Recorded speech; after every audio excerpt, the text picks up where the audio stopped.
Hi, welcome to another Quarantine Theater Group reading. My name is Jen, and I'm the hostess of this one. But honestly, let's be honest, Anne is really hosting this shenanigans.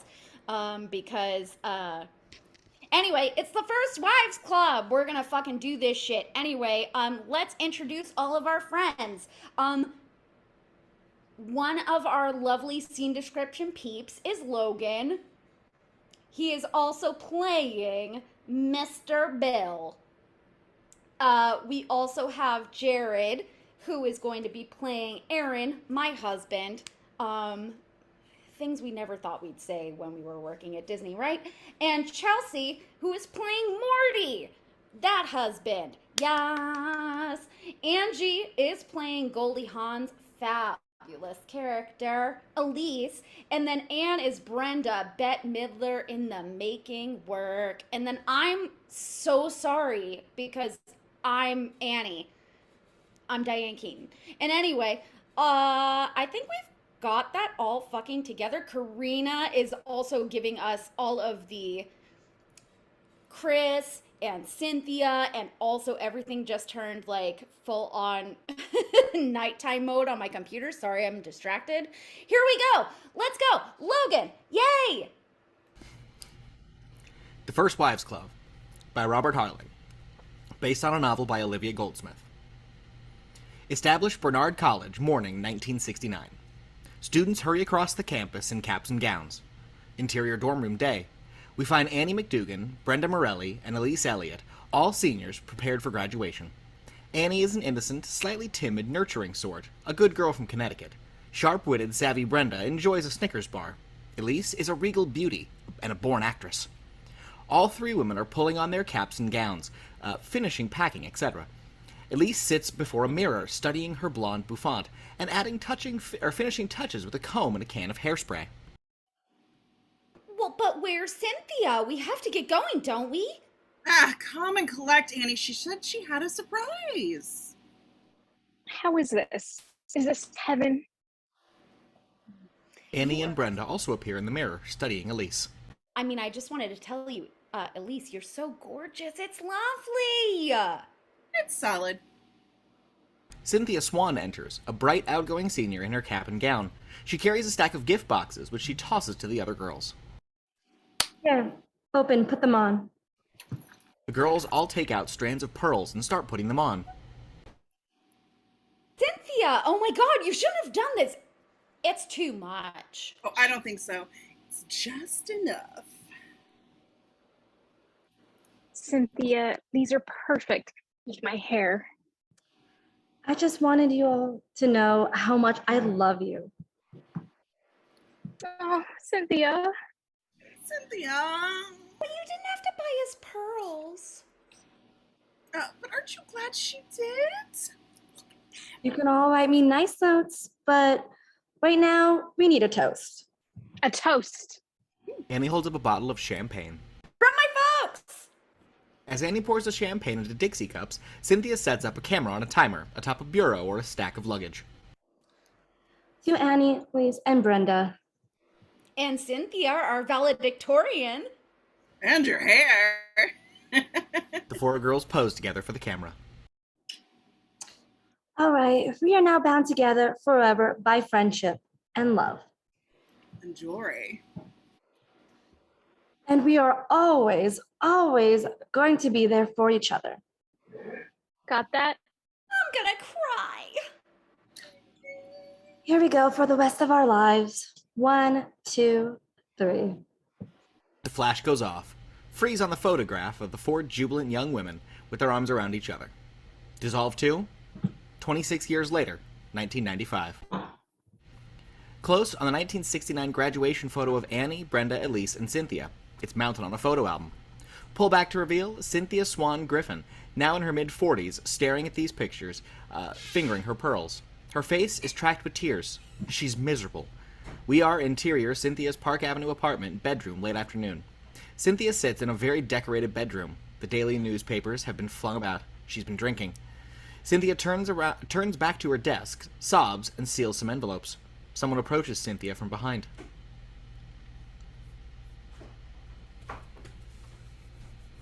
Miss Cynthia? It's Cynthia, or it's Cynthia's Hispanic maid, Teresa. Yes, Uh, Teresa. Teresa is concerned as Cynthia pours herself another drink. This is not working.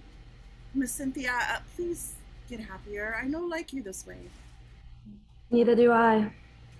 Cynthia walks to her jewelry box. She pulls out a strand of pearls and gives them to Teresa. These are Cynthia's graduation pearls. Think of them as your rays. Oh, Miss Cynthia, I cannot. Cynthia fastens the pearls around Teresa's neck. I insist. And take the rest of the day off. Go. Teresa leaves reluctantly.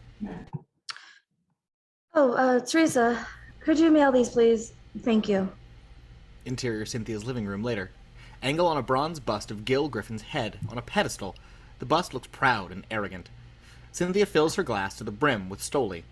She plops a newspaper on the bar and looks at the front page. The cover of the Daily News is a picture of Gil Griffin, Cynthia's 48-year-old ex, with a 28-year-old blonde beauty, Mary Birmingham Griffin, both in wedding attire. The headline reads, Griffin and Birmingham merge. Takeover, King takes princess. Cynthia stares at the paper. She raises her glass, toasts Gil's bust. She gulps down the vodka. She very deliberately sets her glass down on Gil's smiling face. Cynthia dials the phone. Dale? Cynthia Griffin, darling. I need to cancel my lunch reservation. Oh, aren't you sweet? Yes, of course. You too. Thank you. She hangs up and walks out onto the terrace. Exterior terrace, late afternoon. Cynthia goes to the edge of the terrace and stares out. She hears some bubbly aerobic music. She turns back to see where it's coming from. Angle on a window of a nearby apartment. A 23-year-old blonde bimbo in a skimpy leotard is doing her aerobics. She smiles, big and vapid, and gives Cynthia a twinkly wave. Cynthia waves back, mildly. There's a bench or a chair placed against the outer wall of the terrace. Hold on Cynthia's high heels as they climb onto the bench. She climbs higher onto the ledge, and she slips off her shoes and stands on the ledge in her stocking feet. Angle on Cynthia's face, surrounded by sky and clouds. She jumps. Hold on the empty terrace. Only Cynthia's expensive high heels remain. Perhaps we hear the sound of traffic uproar the pedestrian screams from below. Interior Annie's East Side apartment early next morning. It's a classic Upper East Side building, cozily decorated in Martha Stewart style. It's 6:30 a.m. Annie McDougan Paratus, now 40s, enters her foyer. She's coming home from a night spent elsewhere. She's met by the door by Roach, her tiny, nasty, obnoxious dog. Roach yaps constantly, and Annie is very hopeful, but life is conspiring against her. Annie hits a button on her phone machine and plays her messages. In the grouping of photographs next to the phone, we notice the graduation picture taken of her, Brenda, Elise, and Cynthia. Anne, dear, it's your mother. Do you have plans for breakfast? It's 6 a.m. Where are you?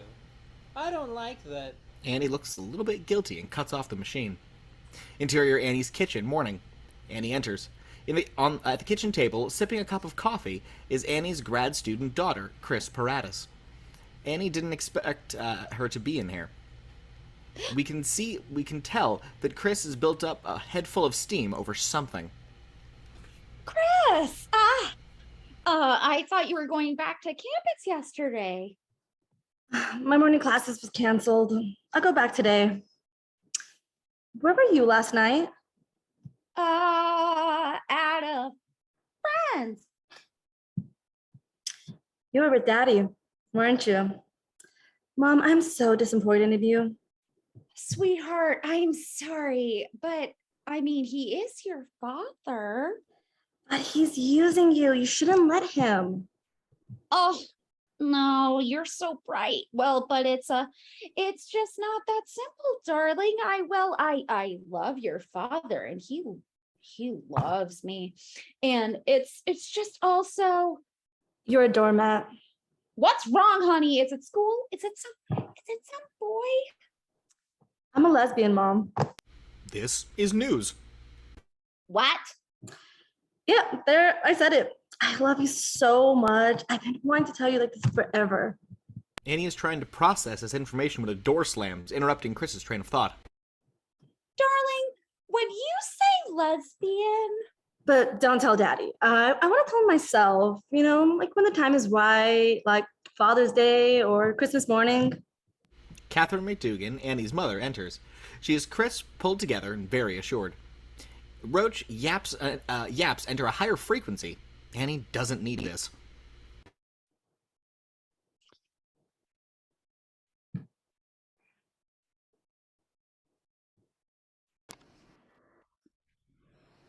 Thank God you're all right. Where were you? Who saw you? Who saw me what? She was sleeping with Daddy. Oh, Muffin. We've come to your senses. I'm so happy. Annie avoids her mother's upcoming hug. She fashions a leash on Roach instead. Anything to escape.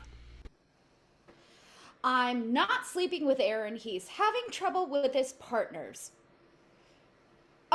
He just needed to talk. He's conflicted. As Chris passes Annie on the way out, she says quietly, Doormat. Lesbian. exterior sidewalk, Upper East Side, morning. Annie walks Roach. Catherine is driving Annie crazy. The separation is absurd. How can you work things out if you're not together? We're practically together. We're both seeing the same therapist. Roach, go. What? Dr. Leslie Rosen. She's incredible. She's helping Aaron with his commitment issues, and we're working on my self-esteem. Please, Roach, go. Go for mommy. Angle on Roach. Just looking at Annie. You're married. You have a daughter. You're very happy. You don't need self-esteem. Mother, Dr. Rosen says, she says you're very controlling. Oh, what? I'm controlling? Oh, that's ridiculous. Roach, now. Angle on Roach. Very scared. Interior, Annie's apartment building moments later.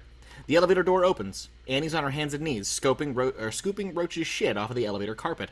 Catherine is still harping.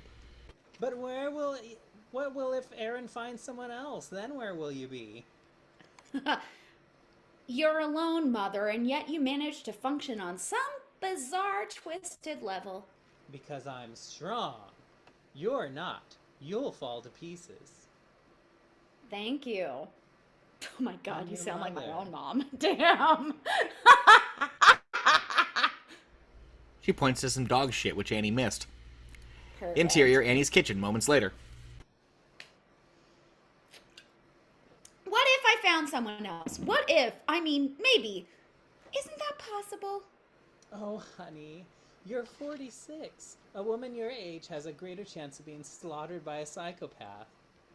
Catherine's attention has been diverted to the TV as Annie begins to make breakfast. A photograph of Cynthia is shown on the morning news. Didn't you go to school with her? Annie's attention is turned to the TV anchorman who reports. On the TV. Cynthia Swan Griffin, former wife of Wall Street wizard Gail Griffin, and apparent suicide at the age of 46. Off of Annie's shock, we cut to, on Brenda Morelli Cushman kitchen that morning. Mid-40s, Brenda is simultaneously balancing the phone on her shoulder, going through a stack of mail, and noshing from a box of cereal which is tucked under her arm. Oh, Jason! Oh, Jason! Soft white underbelly just confirmed. The microwave beeps. Brenda tries to figure out how to get her hands free to grab her coffee. She hangs up. She moves to her living room that morning.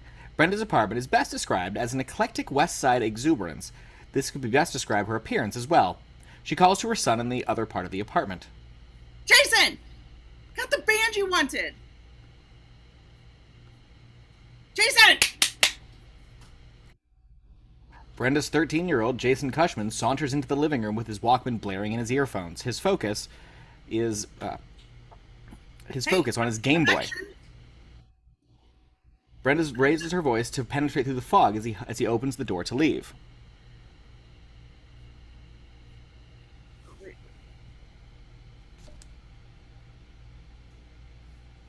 Oh, wait, Jason! I got the band you wanted! Cool! Hey! Affection! Jason runs back in and kisses the cheek Brenda offers him and points to. Before he can escape, she snatches his Walkman. She ejects the Green Day tape, replaces it, and presses play. What is this? Hebrew. Your bar mitzvah's in 3 weeks. It's the one thing your father's willing to pay for. Learn it. But Mom... Don't make me hook you. Jason immediately starts listening to the tape. Brenda smiles. Exterior, Brenda's building day. Brenda steps out of the building with a huge shoulder bag and maybe some additional totes. She is confronted by an insane amount of street construction. Her entire block is being excavated, complete with huge trucks, barriers, and workmen. It would be almost impossible to get through. Brenda squares her shoulders and begins. Exterior street day. Brenda is on another block, trying desperately to hail a taxi. A taxi veers close, but just as she thinks it's about to stop, the driver flips his off-duty sign light and zooms off. We can hear the driver laughing. Brenda tries to hail another cab, but it pulls over and splashes her with water from the gutter. Dripping, she moves for the door handle, but a man in a business suit shoves himself in front of her and jumps into the cab. Brenda's face falls. Oh, come on! Exterior subway stop day. Brenda emerges from a subway station with a grim look on her face. Very quickly, we can see why. Following her up the stairs is a very deranged street person who has attached himself to Brenda. Well, shoot. It's your fault! You did it! Vietnam! I lost my leg there. You an evil hoe! You're Satan's woman! I'm gonna kill you! I'm sorry about your leg, but I did not cause the Vietnam War. I opposed it. I marched. Oh, what about the ozone layer? You're trash! You did it! You wrecked it! I'll rip your head off! I'll put it on a spike! House of Dragon shit up in there! I'll bowl with your head! You wrecked the ozone layer! Brenda turns. She's starting to snap. She holds the street person $1. Here. Fix it. Brenda turns to move on and sees something that makes her stop in her tracks. Across the street, the scaffolding is coming down on a huge, slick retail renovation. Workmen and a cherry picker are positioned in a large electric sign that reads, Morty's. A banner in a large window proclaims, Coming soon, another Morty's Electronics, 201 locations to keep you wired. Brenda's face floods with indignation. This is the last straw. She reaches into her shoulder bag and pulls out a box of Snackwell's cookies. Interior, Duarto's design studio. Brenda stalks into a decorator with the studio, the weight of the world on her shoulder pads. She stumbles in greeting Duarto Feliz, society's pet decorator, stops unpacking boxes and kills her with kindness in a light, indeterminable accent. Brenda, Enchantress. Half day? God, you're so lucky I came to work at all, Duarto. It's like Bosnia out there. Brenda drops her things and slings herself a cup of coffee. Duarto notices something as Brenda passes him. Ah, your fragrance. What is that? Cream sandwich? Devil's food? They're Snackwells. No fat, no flavor. Have one. They're poker chips. Brenda. It's comfort food. I'm very fragile right now. Duarto is used to this. Aw, Morty must still be alive. Brenda and her depression sink into the sofa. Duarto's attention returns to unpacking as Brenda rattles on. Suppose it was supposed to be the great love of his lousy little... The human cesspool. And yet, that his new girlfriends didn't have any cash flow problems. Little Miss Overbite, Little Miss Size 4. These are packing material. Brenda focuses on the paper. She sees the newspaper's full page, announcing the underwriting of Morty's electronics stock. Look at this! Look at this, he did it! He finally did it! I hounded him for 10 years to take the company public, and now that he's dumped me, he's not gonna get away with this. Duarto is concerned. He takes her hands. Darling, I worry about you. When I think of poor Cynthia Griffin. I know. Should try to call her. Duarto realizes that Brenda hasn't heard of Cynthia's suicide. You do know what happened to Cynthia. Sure, She married Gil Griffin and he dumped her for a younger woman. I know exactly how she feels. Duarto just gives Brenda a pointed look and corrects her tense. Felt. Interior plastic surgeon's office morning. We are extremely close on Elise's face. Her plea is intense. Do it, Morris. Do it to me now. I want it. You're the only one who does it the way I like it. You're the king. Pull back to reveal. Elise Elliot Atchison, now 40s. A man's face is close to hers. He peers intensely at her mouth. He is Dr. Morris Packman, her plastic surgeon. If I give you any more collagen, your lips will look like they got stuck in a pool drain. Morris, I haven't worked in 18 months. I have a meeting with the director for a part I would kill for. I was born to play Monique. She's complex, tormented, oppressed by her wretched, crippled mother. I have to look sexy. Morris has had this discussion with Elise before. Elise, you are sexy. Look at you. You're incredible. You're my masterpiece. There's not a line on your face. Oh? What do you call this, Morris? Or this? Or these? Morris puts his head in his hands. You're 45. Do you really want to look like a frightened poodle? Don't you want to be able to play characters your own age? My own age? No. You don't understand. There are only 3 ages for women in Hollywood. Babe, district attorney, and driving Miss Daisy. Right now, I have to be young. Science fiction young. Julia young. Elise stares at Morris and takes out a cigarette. Morris rolls his eyes at the cigarette. Well, that's a good idea. He takes the cigarette and throws it away. And you could help matters by cutting the booze, too. Do my lips. Look, I know you're upset about the divorce and Bill's movie. Bill's movie? That was my movie. I paid for that script. I developed it. I was supposed to star in it, and he stole it for his little girlfriend, bimbo. Gosh, she's so hot. Morris! Sorry. Look at these lips. I want Jagger. I want Tina Turner. I want Barbara Hershey and Beaches.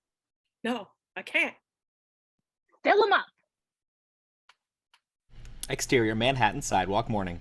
Elise strides down the sidewalk with big red lips. She passes a neighborhood newsstand. The magazines are lined up. She stops and stares. Every cover has a fresh young face on it. Elise can't stand it. Elise doesn't even pay attention to the newspaper she picks up. She gives the money to Muhammad, the newsstand clerk. Morning, Miss Elliot. Elise tries to smile, but can't, and walks away. Elise's lips are so swollen with fresh collagen injections she can barely move her mouth. M's are especially difficult. Morning, Muhammad. Elise tries to smile, but can't, and walks away. Elise looks at the newspaper for the first time. The headline screams, "Tycoon's Ex Takes Plunge," on Elise, who gasps as best she can. Established Campbell's Funeral Home Day, Manhattan Premier East Side Funeral Home. Exterior Campbell's Funeral Home Day. Limos disgorge stably grim mourners. Paparazzi snap pictures of the rich and famous. Annie enters unnoticed. At the sidewalk, Elise's limo pulls up and the door opens. The paparazzi's cameras are poised, hopefully for action. Elise steps out. Despite the huge hat and sunglasses, the paparazzi make a positive identification. On the paparazzi, one young, handsome photographer, Larry Cochran, fires a shot at Elise as she passes. He studies her intently. A wall of flash as Elise crosses the sidewalk. The flashes strobe as she glides elegantly to the stairs, tastefully unaware of the firestorm her arrival has created. A wall of flash as Elise... At the door, Elise is met by an old friend, Gunilla Garson Goldberg. Gunilla is the epitome of New York high society, the ultimate authority. Elise. Vanilla. An air kiss. Perhaps Elise's new lips register on Gunilla. What a tragedy. Poor Cynthia. And your lips. Gunilla takes Elise's arm as they glide into the chapel. Interior Chapel's Funeral Home Day. Elise moves down the aisle. There's a murmur and a rustle of the crowd as they become aware of Elise. Elise passes Annie, seated in the rear. Annie recognizes Elise. She tries to get her attention, but realizes there's no breaking through a celebrity's wall of aloofness. Elise sits across the aisle from Brenda and Duarto. On Brenda and Duarto, Brenda is excited. She whispers to Duarto. Catch the hat. We just went A-list. Brenda leans in for a closer look. She psst across the aisle. Hey, Elise! On Elise. Elise turns to Brenda with a cool detachment she's attained after years of being in the public eye. She smiles with her oversized lips. She has no idea who Brenda is. On Brenda, Brenda waves back, then turns to Duarto. She purses her lips to Duarto in the international symbol of she's had her lips done. She recognized me. She looks amazing. Has she had work done? Now you're really loud. Oh, honey, she's a quilt. Gil Griffin and Mary walk somberly down the aisle. They pass Annie. She's rattled. As they pass Teresa, Cynthia's maid, Teresa snarls at him. As they pass Brenda, she whispers to Duarto. The vampire Lestat and Louis. On Gil and Mary, they've taken their seats. Gil's arms are folded, his head down. On Brenda and Duarto. Oh, the nerve. He should hang his head. Duarto sees Gil's sad demeanor.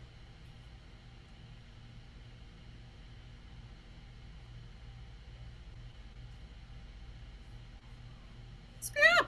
Brenda, you don't know what Gil is feeling right now.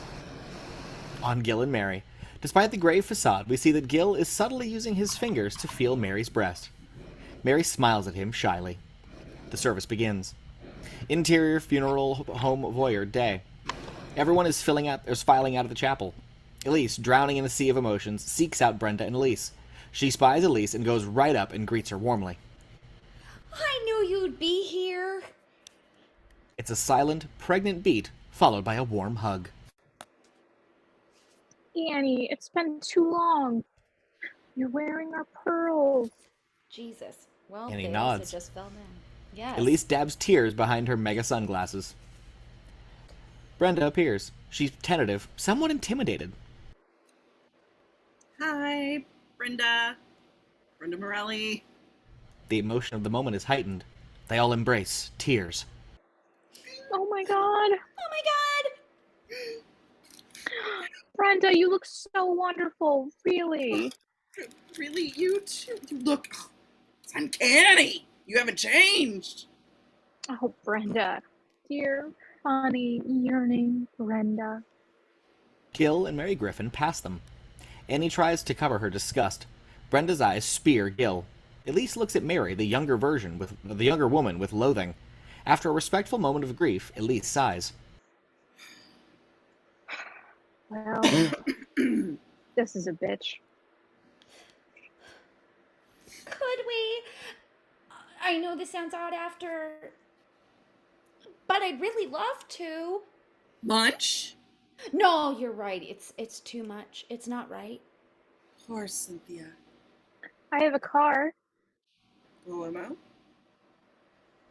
Interior Café des Artistes, lunch. New York Society lunchroom is full and hopping with activity. Annie, Brenda, and Elise are seated. Elise is always the actress. She takes Annie's and Brenda's hands. It means so much to see you again. Annie is caught up in the moment. You haven't changed a bit in 20 years. Not one little bit. Yeah, it's bizarre. Brenda is scrutinizing every inch of Elise's face. She reaches out helplessly to touch Elise's lips. Brenda. Brenda pulls her hand back. The waiter arrives to take drink orders. A Virgin Mary, please. Bloody Mary. Vodka. The waiter leaves. A long beat. They're trying to figure out what to say. Annie is the first to take a stab at it. Okay. Let me say this and get it out of the way. I am the most terrible person in the entire world. I should have kept in touch. I tried to write every month, but then my daughter was born and my husband was getting his business off the ground, but still, there's no excuse. I should be punished. Don't even look at me. Darling, you had a life to lead, and I know how time-consuming it must have been to churn out those newsletters. Hey, I know it was a rotten excuse for a reunion, but hey, at least we're all here. So how are you guys? Just fine. Couldn't be better. Things are great, just flying right along. Same here. Knock on wood. They all find wood to knock on. But, it's so sad. Here we all are doing so well, and poor Cynthia. Why did she do it? Was there something I could have done? What could have happened to make her so, to want to, Elise has been watching a table full of beautiful young women. It's intensely soured her mood. Well, she probably gave Gil the best years of her life, sacrificed her youth, her self-image, always put herself in last to bolster his ego, his drive, his ambition, and just when her dignity was hanging by a thread, he lopped it off by running away with some preschooler. Annie and Brenda don't know how to respond. They stare at her. I'm guessing. Brenda identifies all too closely with Elise. An instant bond. Elise? You too? Brenda? Ugh. My Morty became this big shot. At our 20th wedding anniversary, he hits midlife crisis. Major. He starts working out, he grows a mustache, and he gets an earring. I said, Morty, what are you? A pirate? Now what's next? A parrot? And then suddenly I am a drag and holding him back because I won't go rollerblading. What's her name? Shelly, the Barracuda. She's 12. oh no. Why can't he just, get a Porsche or a sailboat or a bypass or hair plugs? Oh, Brenda. And Elise, I'm so sorry about your marriage. I wish I could have helped or just been there. What about you? And your marriage. Oh, it's fine. Really, Aaron is just so terrific. And we've been together for 25 years, and Chris is just perfect. Lesbians are just great nowadays, and Aaron and I are going to be fine, and we're just temporarily, for the moment, in a way, separated. Separated. Separated. Elisa and Brenda exchange a meaningful, skeptical look. If they're drunk enough, they might even burst out laughing. Interior Cafe des Artistes later. Angle on the waiter's tray with a fresh round of drinks. As he sets the tray down on the table, we see the accumulated glassware and several empty bottles of wine. The lunch crowd has gone. Elise and Brenda are tipsy. Brenda sneakily pours some of Elise's vodka into Annie's drink. Waiters and busboys hover, trying to speed their exit. The table is littered with pictures, wallet snapshots, etc. Annie is looking at a picture of Elise. Elise, why was this taken? It's gorgeous. 78, 79. Brenda takes the picture, looks at Elise, and then looks at the picture. 1879? That guy... Is that Custer? Brenda! Hey, it's just us, old pals, alright? Another creme brulee. Hit me. Anyway. The lips spill. What is that? Are they wax? Excuse me? Ooh, and what else? The cheekbones, the jawline. Just a little tune-up or full of I watch my diet and I work out every day. I have not had plastic surgery. Good for you! You look terrific! Ooh. Yeah, be careful, Elise. Remember Pinocchio? All right. I have been freshened a bit. Does it hurt? What do they do with the stuff they cut off? Like, do you get to keep it? Somewhere in there, like a box full of Michael Jackson? Please, it's the 90s. Cosmetic surgery is just good grooming. It's like brushing your teeth. Elise, this is so sad. Look at you. You've been sliced and yanked and stitched and stuffed. You're a turkey. You're a smile button with bangs. Come on, emojis. And to please who? Your husband? To please everybody, get real. Men, studio executives, other women, youth and beauty are everything. Oh, Elise, your self-image. Find it! Spare me. Annie, wake up. Your marriage is on the rocks. Believe me, when women hit a certain age, when men hit a certain age. Oh, yeah. Watch out. Red alert. It's over. Bye-bye, love. Hello, Pop-Tarts. Sometimes I wish I had the courage to just say, who gives a damn? And just let myself go like you two. No offense. None taken. Annie. Stop it, Elise. You're talented and successful. And Brenda, you're so wonderfully verbal. I'm seeing a gifted therapist. We're in our prime, and my marriage is just fine, really. Annie, where do you get your attitude? It's amazing. You're so cheerful and life affirming. Genuinely happy. It's beautiful. Thank you. Lithium? Prozac. No! Zoloft, check! Exterior restaurant night. Brenda, Annie, and Elise burst in the door. The hostess basically just shoves their coats at them. Annie can't get away fast enough. Brenda hails a cab by staggering in front of one. Elise and her hat plunge into her limo. Interior, Dr. Leslie Rosen's office day. Annie is pouring her heart out to her therapist, Dr. Leslie Rosen. Leslie is 30-ish, beautiful, and very self-assured. Annie's a confused but optimistic mess. You have been so proud of me. I was the only positive thing at that table. There are still traces of the same vital, witty women all that I knew all those years ago, but I don't know, they're just so angry, so confused. Brenda thinks it's all about men. She thinks Gil Griffin destroyed Cynthia. Excusey.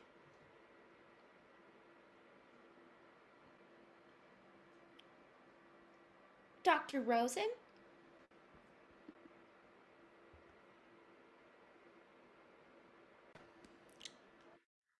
Do it, Annie. Self-actualize. I can't. I'm not there yet. Say it with me. Work for love. Work from love. Grow from love. Grow from love? Screw the world. Screw the world? Annie, you're still doing it. You have this problem with Anchor. I know, you're right.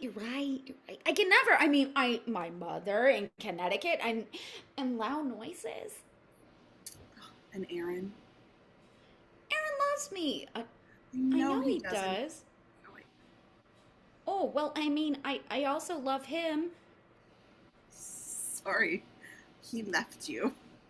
That's so fucking perfect. No, we're just separated. It's just like it's a rest period. That's all, really. Get angry, Annie, right now. Oh no, I couldn't. I guess I should be, but I make my own potpourri and Hit me, Annie. She hands Annie a large foam rubber bat. what? Get angry. Hit me. Oh no, I couldn't. I like you. I respect you. I pay you. Take a shot right now. Do it. No, I can't. I'm sorry. Maybe next week. Wimp. I know. Wussy. Good girl. It's true. You're very insightful. You're so great. Do it now! Oh. Okay. Annie takes an extremely gentle swat at Leslie. Ooh, I'm scared. I'm sorry. Hit me! Annie swats her slightly harder. Oh, heavyweight Rambo. You're so I love that! Hit me! Get angry! Annie hits her, medium hard. Alright, better! I'm sorry, Leslie. I'm a monster. Are you alright? Please don't tell Aaron. A buzzer goes off. Alright, time's up next week. She grabs the bat from Annie. Thank you. Interior elevator day. Elise and her lawyer, Mr. Christensen, are in the elevator of Mr. Christensen's law firm. Driver in my limo years ago. I thought, he's safe, he's not into show business, he has a license, so I married him. And then it started. The nightmare, the horror. He wanted to. He made some wonderful movies. Movies. He never been near a movie. He barely seen a movie. I started them. I showed him what to do. I introduced him to people. I signed everything over to him. Elise, why? In love, I was an idiot. And then after 15 years, I find out he's divorcing me. And you want to know where I hear it? Not from him. Oh no. From a hard copy, from Inside Edition, from Entertainment Tonight. I saw that. Interior conference room day. Elise and Mr. Christian face off across from Bill Atchison and his lawyer, Mr. Sullivan. Bill is tall and handsome, dressed in Armani's best. He's a very happy and deeply insincere man. The marriage between my client and Ms. Elliott resulted in many successful films, including Animal Nature, Human Instinct, and my personal favorite, How Do You Plead, in which Ms. Elliott portrayed an extremely sensual attorney. My idea. Was 2. My client produced all these films, which enhanced Miss Elliott's career. Therefore, she is indebted to him. What? Those were good years, Elise. Your best. And therefore, we request half of Miss Elliott's assets and a monthly stipend.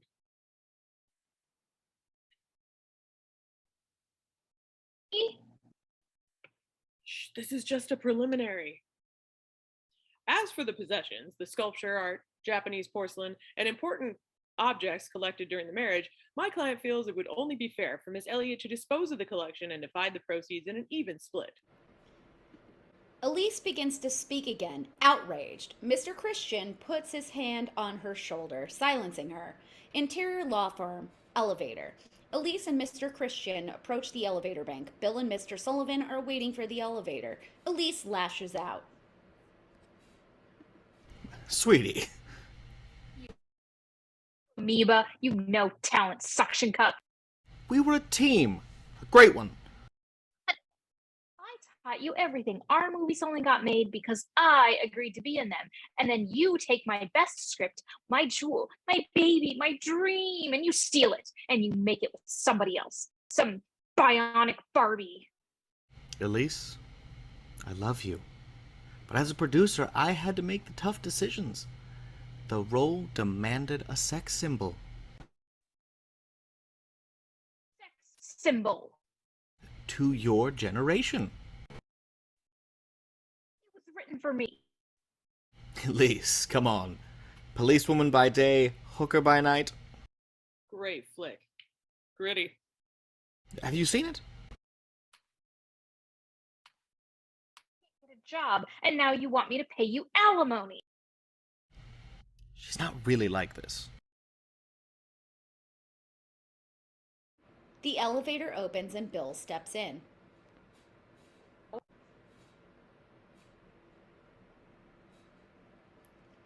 Bill, looking a little bit scared, hides behind the other passengers. Interior Bill's loft night. Bill is sitting in bed in silk pajamas. He is surrounded by newspapers, magazines, and trade papers. Come on, Variety. He is reading the grosses in Variety. Oh, I was right. He is ecstatic. $100 million. My movie made $100 million in the first 6 weeks. Can I stop now? No, just a few seconds more. Come on, do it. Angle on Phoebe Lavelle. Yes! She is a luscious, very young sex kitten, breathy and innocent. She stands in front of an enormous poster of herself from Bill's movie Siren. The line on the poster reads, Policewoman by day, hooker by night. Phoebe holds the sexy pose from the poster, a pose combining her roles as policewoman and hooker. I'm your worst nightmare. Hooker. Get over here. Perfect looking. Phoebe squeals and all but leaps out of the bed. She and Bill kiss passionately. So, am I like a big movie star now, like Elise used to be? Bigger. We haven't even opened in Europe and Australia, South America. Oh my god, South America? There's another one? You bet. But honey, if you're gonna make so much money, then why do you ask Elise for alimony? Hey, it's only fair. Oh my god, they kiss again, very steamy. Exterior 5th Avenue and 57th. Oh, hey, what up? Morning. Brenda and Duarto, while carrying bags of swatches and samples, Brenda is in something of a funk. She's been obsessing on both Morty and Cynthia's funeral. She stops and inspects a Wraith thin mannequin in a store window. The mannequin wears a ridiculous and expensive outfit with a bare midriff and a micro mini skirt. Brenda stares at it. Duarto, just tell me, who was supposed to wear that? Some anorexic teenager? Fetus? It's not for everybody. It's a conspiracy, I'm telling you. I've had enough. I'm leading a protest. I am not buying one more item of clothing until these dame designers come to their senses. Not a blouse, not a scarf, not a Giorgio, no Calvin, no Ralph. Well, just look. You're enabling. Interior 5th Avenue department store, morning. Duarto coaxes Brenda to the dress department. Brenda starts to come around as she sees the beautiful merchandise. All right. Maybe a Donna Karen. Her I like. She's got hips. This, on you, perfection. Take it. Try it on. I can't afford it. You need it. Sell something. A lamp, a rug, your son. Duarto hands Brenda the dress and points her to a dressing room. As she cooperates and walks across the sales floor, she spots Morty Cushman, her ex. He is holding a woman's purse. Her eyes narrow. Morty.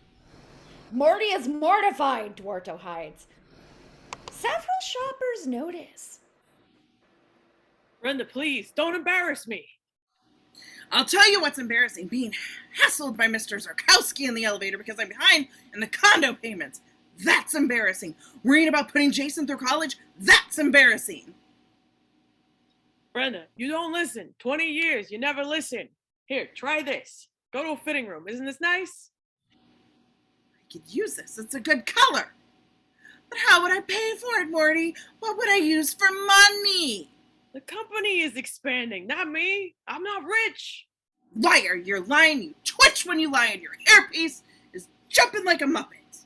Brenda, I have no money. Really? Look in your purse.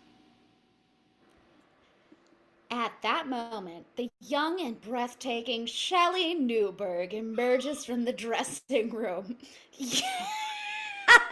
She wears the short, tight, bare midriff dress Brenda was attacking in the window. Underneath her spectacular exterior, Shelley is one tough cookie. She's accompanied by a sliver of a salesgirl who's loaded down with the dresses Shelley's tried on. They're stunning. Morton, I need all of them. Martin? Oh, God, make it go away. Hi, Shelley. Hello there. Look at you. Hi. I can see you. She pokes at Shelley's bare midriff. Shelley flinches. What's the matter, Morty? Can't buy her a whole dress? Morty used to buy me things too after we first got married in Flatbush. 2 rooms right on the highway.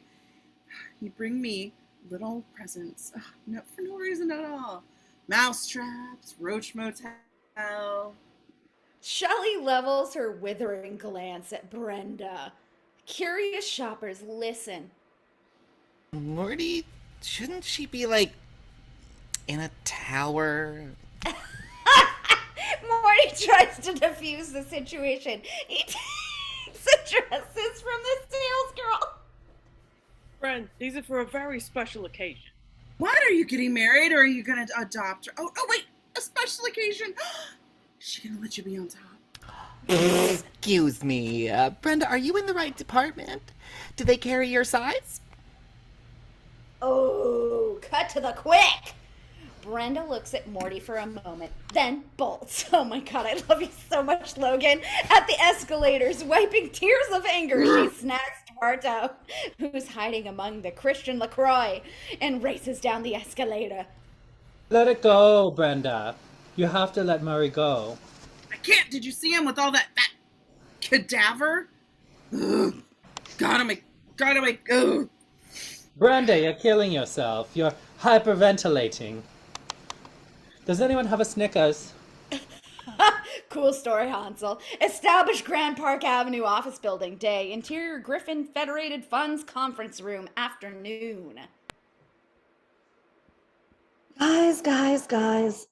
And I'm flattering you. You're wussing out here. It's called a takeover. Are you scared someone's gonna get hurt? Mary Birmingham Griffin is lambasting a half-dozen business types cowering at the conference tables. She's tough. Gil Griffin sits at the end of the table, proudly watching Mary rip into the underlings. I've got news for you, kiddies. Flashing people's the name of the game. Now get out there and play it. All the business types scurry out. After they're gone, Gil goes to Mary. You're spending too much time with those clowns. If they can't hack it, fire them. Come on. They've got lives. They've got families. I like it. Wait till Christmas. He closes the conference room door. Gil takes the files out of her hand and kisses her passionately. She seems surprised. It is the conference room. Gil heats up. He's kissing her all over. She resists.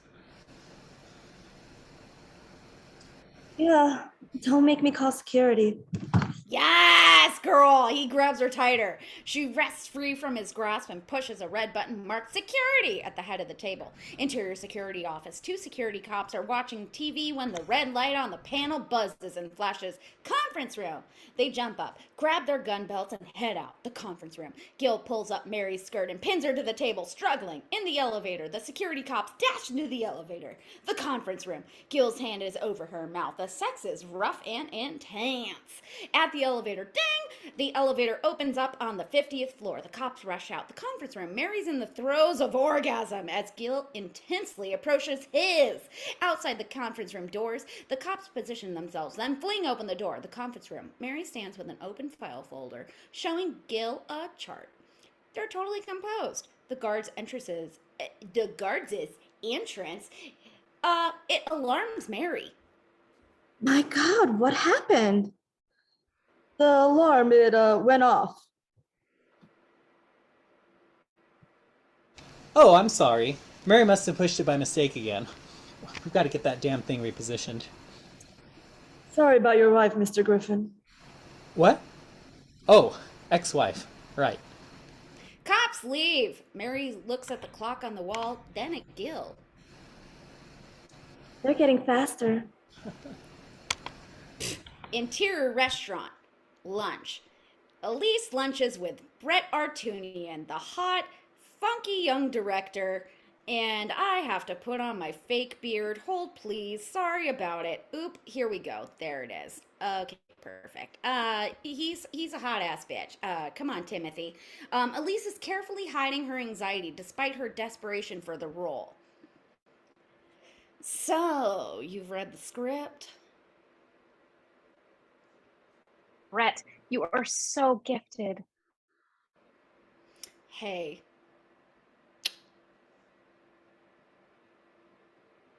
It broke new ground. Gangsters, drug addicts, guns. Where do you get your ideas? They just come to me. character, complicated yet tender, just magic. Oh, thank you. Man, what a kick. Elise Elliott in a Bret Artunian film. Elise Elliott in a Brent Artunian film. Elise didn't expect it to be this way.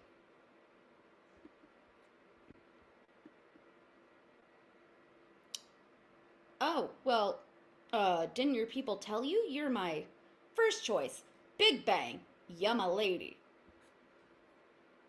Your lady? You're there. You're her. Like, imprinted on my mind. Elise is about to swoon.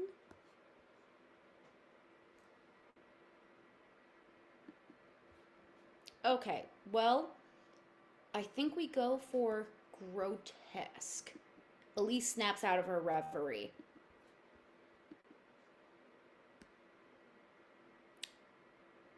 I mean, all the way. No makeup. Overhead lighting.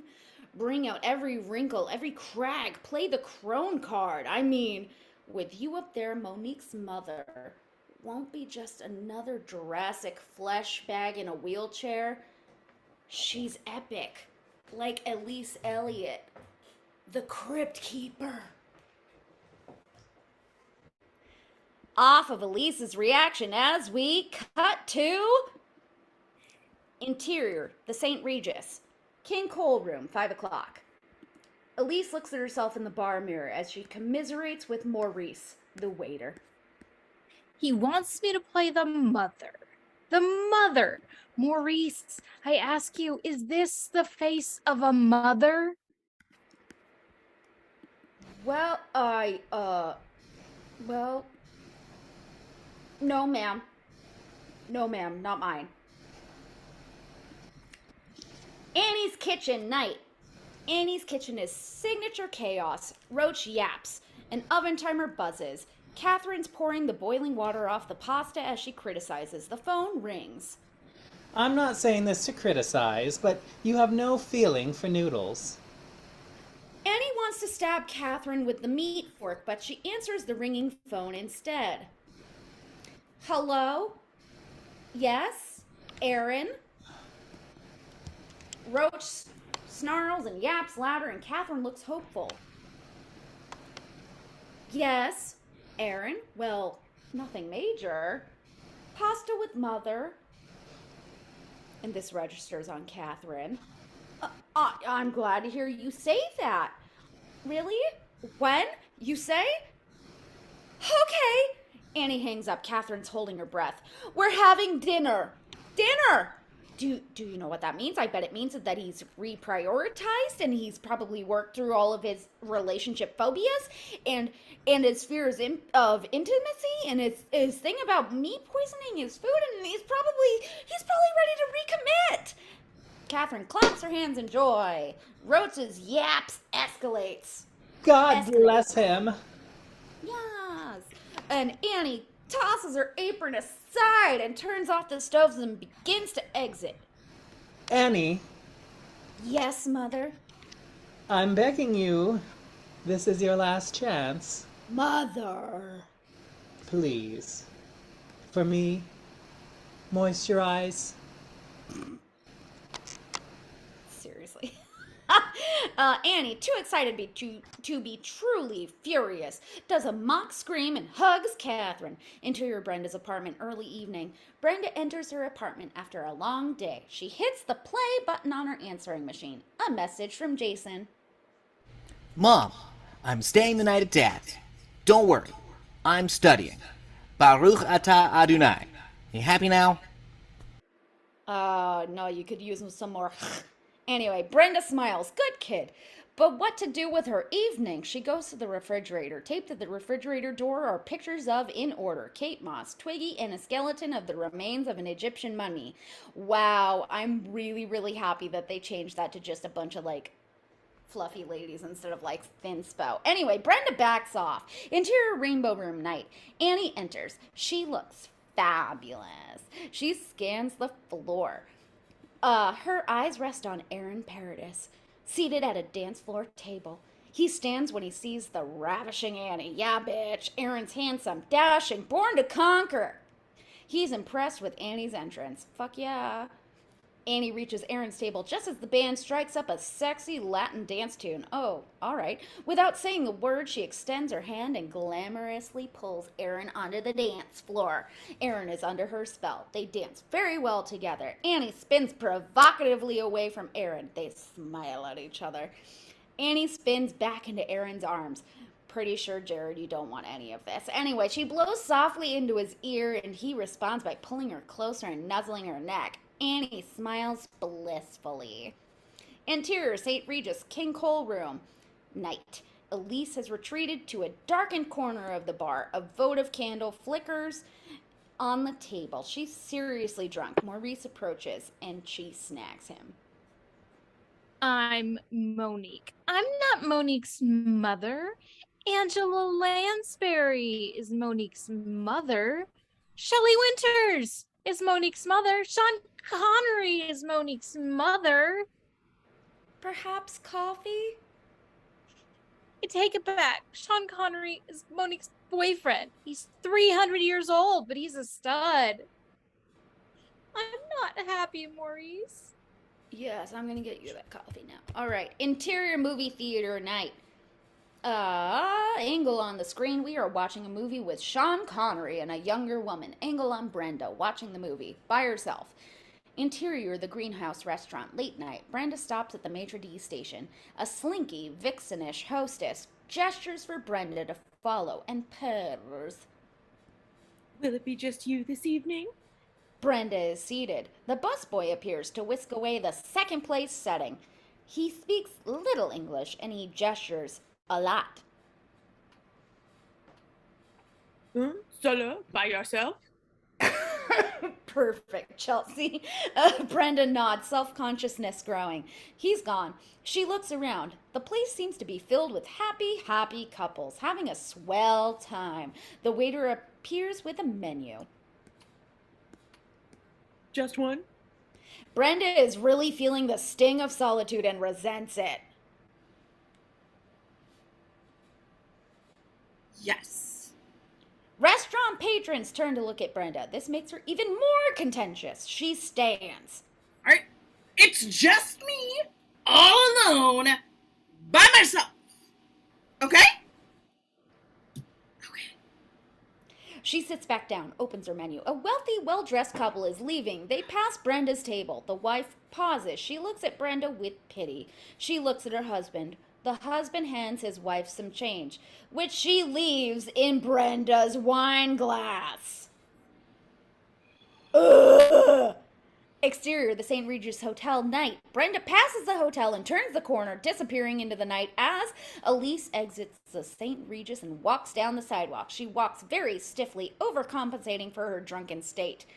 Elise weaves down Fifth Avenue. She's really starting to be unsure of herself. She hears something. She tries to walk faster, but her head is really spinning. Suddenly, a figure steps out of a shadowed doorway. This scares the shit out of Elise. The figure speaks. Can I talk to you?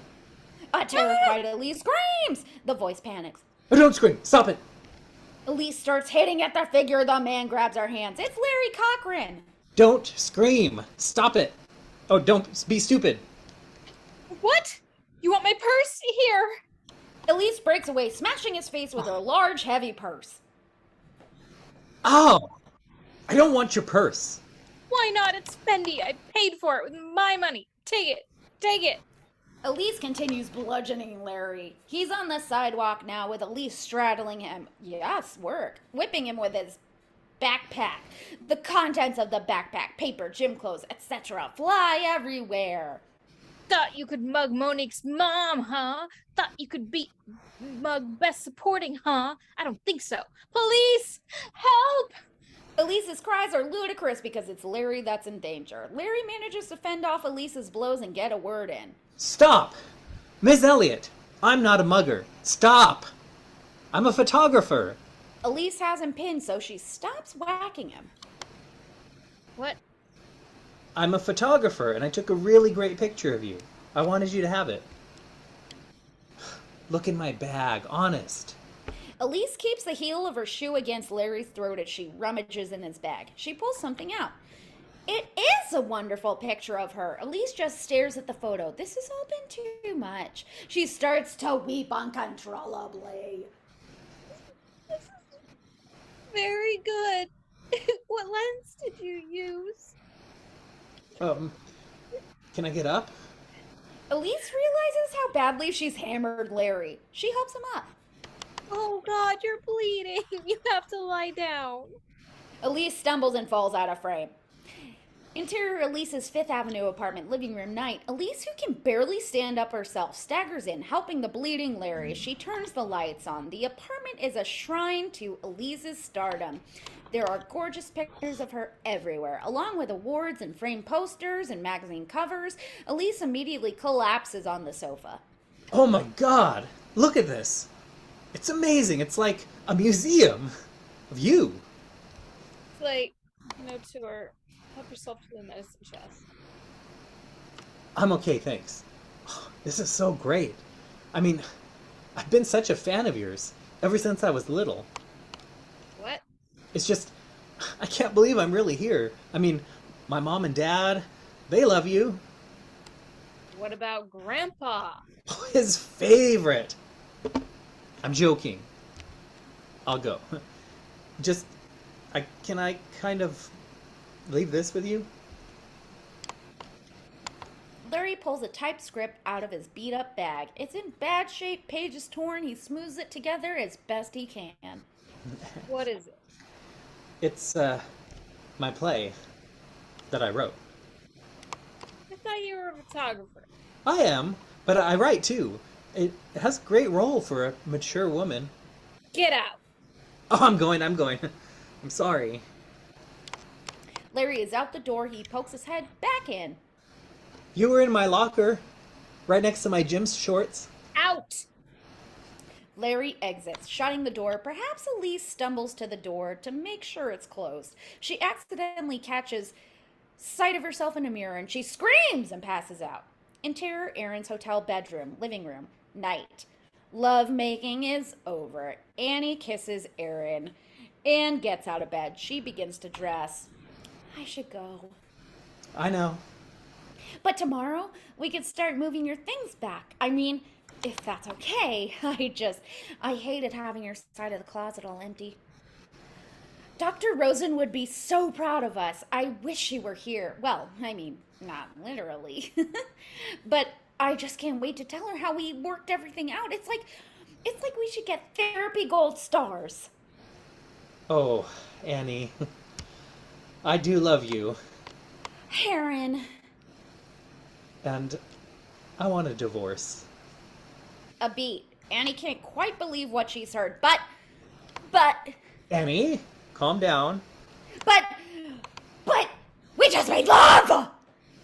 I know, to tell you, but you looked so great, and I thought, gee, how romantic. One last time, a goodbye, make love. It wasn't just a kiss or making love! Annie, don't be childish. You know how you manipulate me. But, is there someone else? Of course not. This is about us, about you. A key turns in the lock, the outer room of the suite. Annie and Aaron turn towards the noise. Babe. Annie looks at Aaron, shocked. Leslie enters, and she sees Annie. Oh my God. Oh my God! Oh my God. Dr. Rosen? Annie, please. I'm sorry this is very awkward. Annie was just leaving. Did you tell her? I was totally upfront. What? Excuse me? Annie, this is rough. I know that. Rough? You're my therapist! I'm a woman. And he's my husband! This is a book. Annie, we've been separated for months. Don't over-dramatize. Aaron, she's allowed to be angry. Annie, let's use this. Turn it around. You're separated. He's found someone new. You're free. Bingo. Closure. No. I'm sorry. That's not what this is. Annie, you're not helping me here, okay? I'm sorry this happened this way. And so am I! I am sorry that I ever met you. Either of you.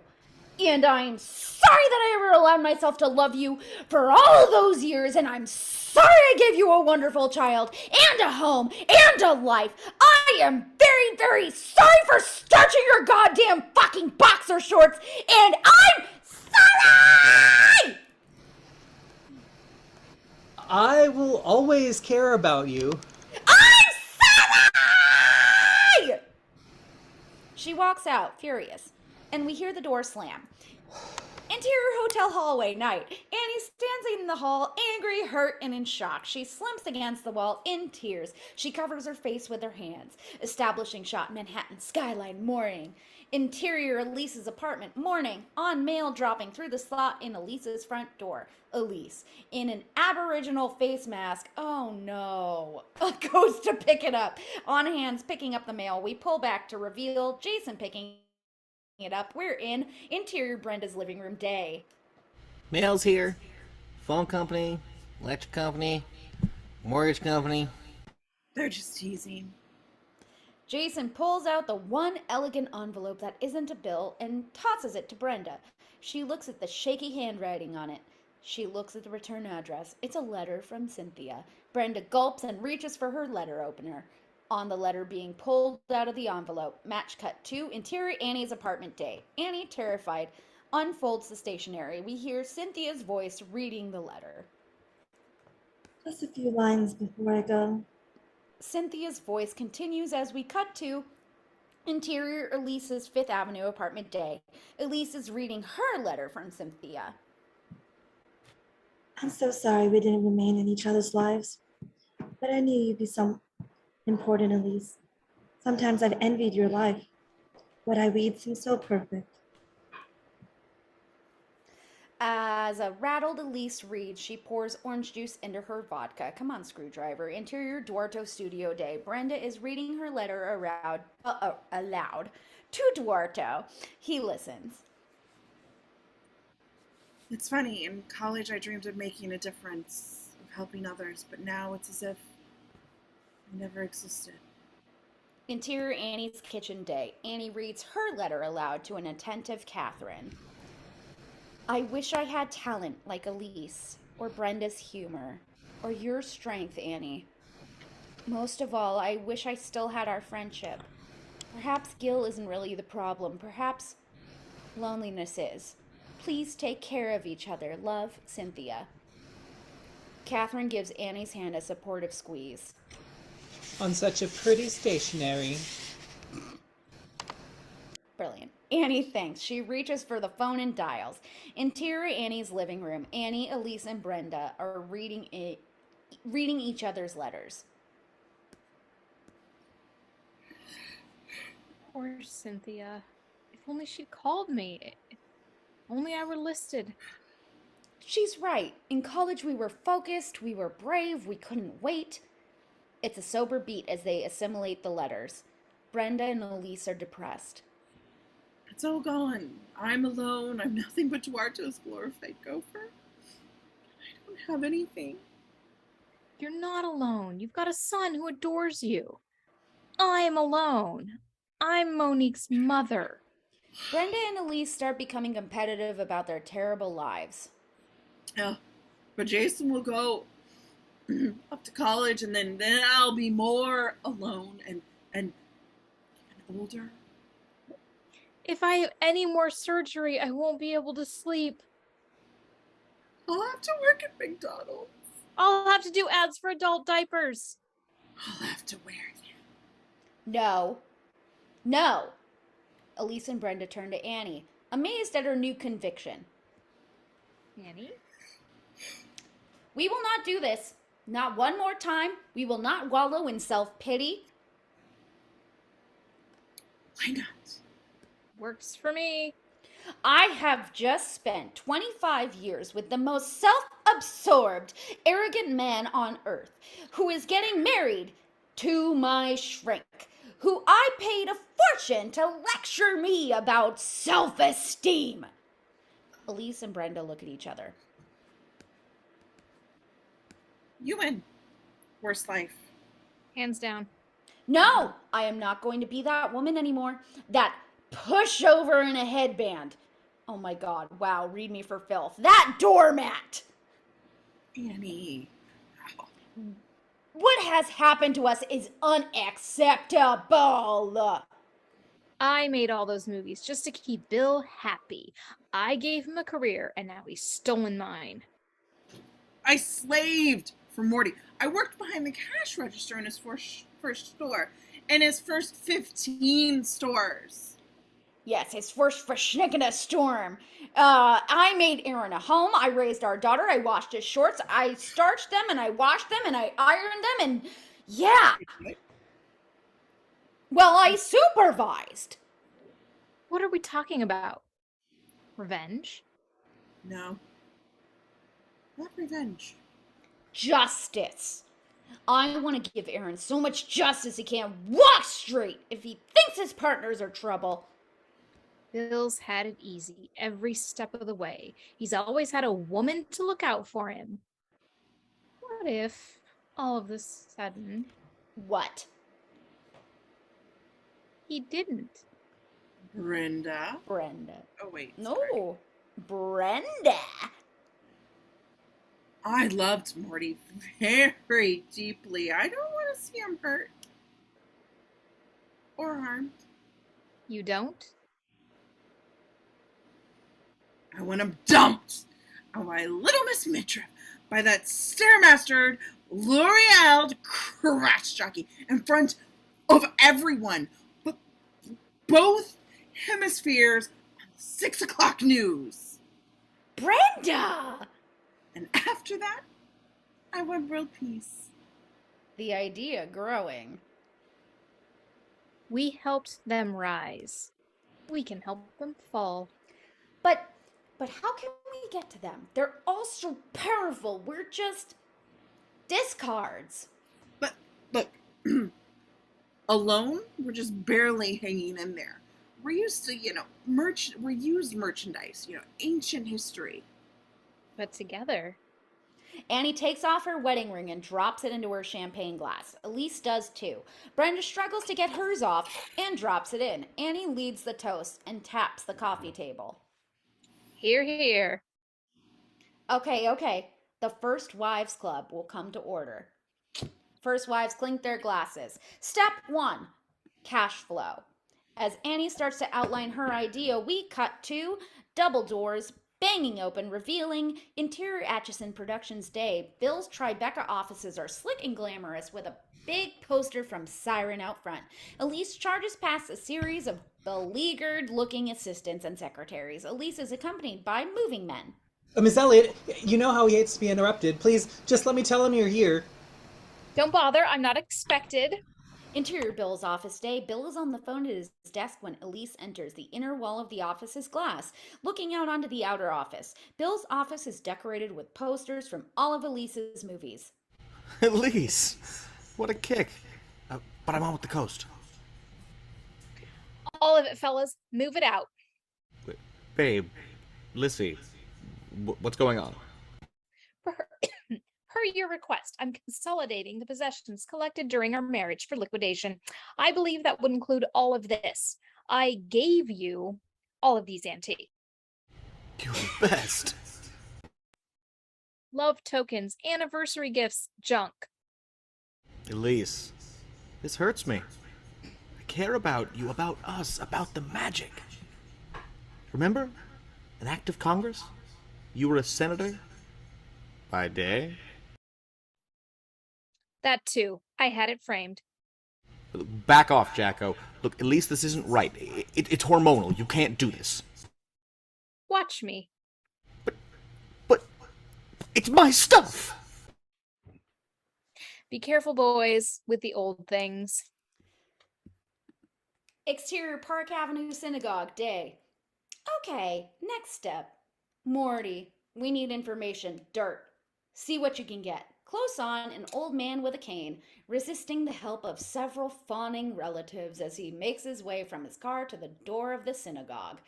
Interior Park Avenue Synagogue Day. Brenda's Uncle Carmine swats at his over-nurturing relatives as he makes his way to a bench. Once settled, he blows a kiss to Brenda, who sits several rows away with Annie, waiting for the bar mitzvah to begin. Brenda smiles back sadly. Annie's concerned about Brenda's mood. Uncle Carmine, my father's side. Brenda? Oh, Brenda. Oh, I'm okay. It's just, Morty and I have been planning for this day since Jason was born. Morty's gonna be here. Ugh, but not next to me. We're not family anymore. I'm fine. Don't worry, I'm opening up the wine. Annie takes Brenda's hand in support. Their attention is drawn across the aisle as Shelley and Morty sit. Shelley gives Brenda a smug look. Fuck yes, Logan. Shelley, as usual, wears very tight, abbreviated clothing. Brenda turns to Annie, her eyes blazing. He brought her to my son's bar mitzvah. Is she a gift? She squeezes Brenda's hand mightily to keep her under control as the service begins. Interior reception that afternoon. The party, it's in full swing, dancing, etc. It's a colorful crowd.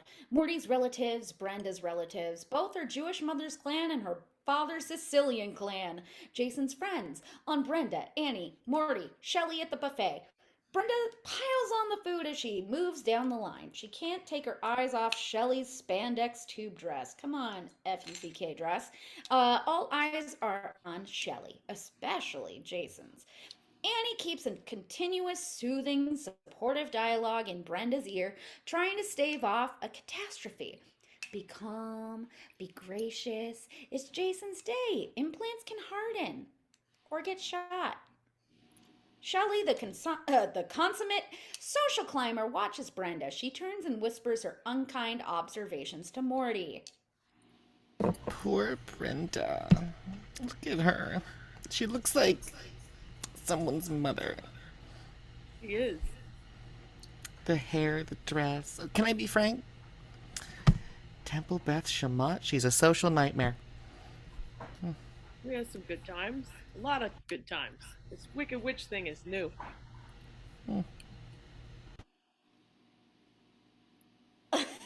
I'm verklempt. Anyway, they all meet at the center of the buffet near a large chopped liver swan. Of course it's a liver swan. Goddamn. Annie gives Brenda the warning eye. Brenda does her best to be cordial. Shalom. You always knew how to throw a party, Bren. It's lovely. Really, it's very casual. Shelley is about to pop a petit four into her mouth. Careful, Shelley. It's food. Don't worry, she'll be hitting the bathroom later. On Jason and Uncle Carmine, Jason sees Brenda, Shelley, Morty, and Annie in conversation and smiles to his great Uncle Carmine. Look, Uncle Carmine, they're kind of getting along. Wrong. The hostility is building. Brenda, I admire you, your style, your spunk. Oh, you do. Menopause. It's not a dirty word. Before Brenda can respond, Annie steers her away. Run, bitch, run. Shelley's POV. Some of Brenda's Sicilian relatives, Aunt Gioletta and Uncle Carmine, are staring daggers at Shelley and Morty. Let's go. Shelley, this is my son's bar mitzvah. Morty, this crowd, Brenda's relatives, they're half Sicilian and half Jewish. So? Well, I'm sorry, she should decide. I'm sorry it's taking forever for me to open this goddamn shit up. Anyway, this bothers Morty and me a little on Brenda and Annie. I don't stand there. Why did Morty have to bring her? He's not stupid. He knows what this does to me. Brenda, stop it. This is about Jason. Help shape your son. After all, this is the day he becomes a man. Annie's words move Brenda deeply. As she goes to wrap Jason in a warm embrace, she overhears him say to his friends, Man, pump me up some Shelly.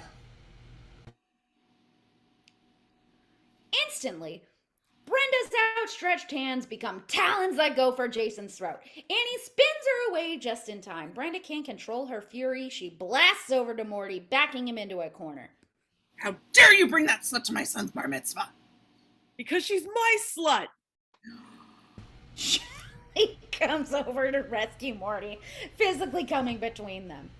I'm not a slut. It's a look. Get out of this, you three-processed chopstick. Brenda pushes Shelly out of the way. Shelly pushes Brenda. Each arms herself with a weapon from the buffet. Shelly stands beside the chopped liver swan. Don't you touch that swan. Why not? I can eat anything. Ladies! I'm gonna throw it up later, Shelly. Anyway, Morty separates them as we hear Jason yell. Hey! Knock it off! Look, I'm sick of this. I hate you. I hate all of you. Brenda bursts into tears. Morty placates Shelly. Finally, an angry Jason breaks the silence. Going to a movie. He leaves with a couple of friends in tow. Brenda, ever the mother, manages to call out after him. Nothing violent! Exterior temple. Damn it. Get out of here, bug. Ew. Why? Why? Oh my god, sorry. Anyway, oh my god, it's on my fucking computer screen. Exterior temple sidewalk, late afternoon. Brenda and Annie walk the aged Uncle Carmine to his car. Carmine has a serious proposal for Brenda. Damn it. Brenda, can I speak freely? Talk onto Carmine. Annie's cool. I speak for the entire family and for your dear departed father, my beloved brother. When I say Morty's garbage, and it would be an honor to take him out. Annie's mouth drops. Brenda cuts him off. Uncle Carmine, no, you don't you dare, Marty's my problem. I'll work it out somehow for Jason, but thank you for the thoughts. Annie and Brenda help Carmine into his car. My angel, for Morty to treat you this way, after everything your fathers did for him, where would he be without him? The first year he was in business, every piece of stock in the store, every TV, every VCR, every stereo fell out of one of our trucks. Brenda and Annie's eyes widen. You're not serious. We were happy to help the newlyweds. It's in the letters. Morty? A crook? My Morty? Check his books. They're fiction. Bestsellers. Uncle Carmine shuts the car door. Brenda's mind races. Annie's right with her. I like your uncle. Interior Bill and Phoebe's loft, night. Bill is sitting up in bed. Phoebe stands nearby wearing something skimpy and reading aloud from a paperback copy of Romeo and Juliet. Okay. Go again. Romeo, Romeo, wherefore art thou, Romeo? I like it. It's poetry. Lick your lips. Do you really think I'm like growing like an actress? Like I could be Juliet? I know you could. Juliet on fire. Juliet now. Really? So what happens? Does she marry him?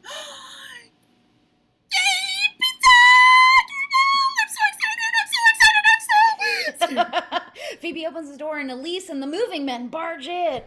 Elise? Elise Elliott, oh my god! Elise scans the loft. She points at a painting. Right. There's Liechtenstein and the Brancusi and the gym equipment. Elise checks off the items on a list. She removes a camera hanging on the bedpost and scans the loft for more luxury goods. Elise, get the hell out of here. Put that back. Elise, this is so cool to, meet you. The Nikon, the espresso machine. Elise, I'm getting a restraining order. No, Bill. God, this is great. Elise, hi. I'm Phoebe. I've seen all of your movies on video, and I just want to be like you, okay? Only me. Phoebe, some advice. Be afraid. Be very afraid. Phoebe, she's bitter.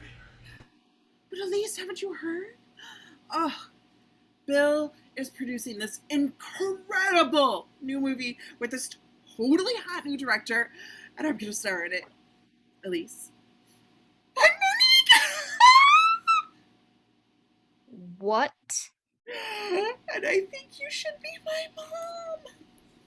Off Elise's reaction as we cut to exterior Elise's street day. We find Brenda and Annie in mid-discussion.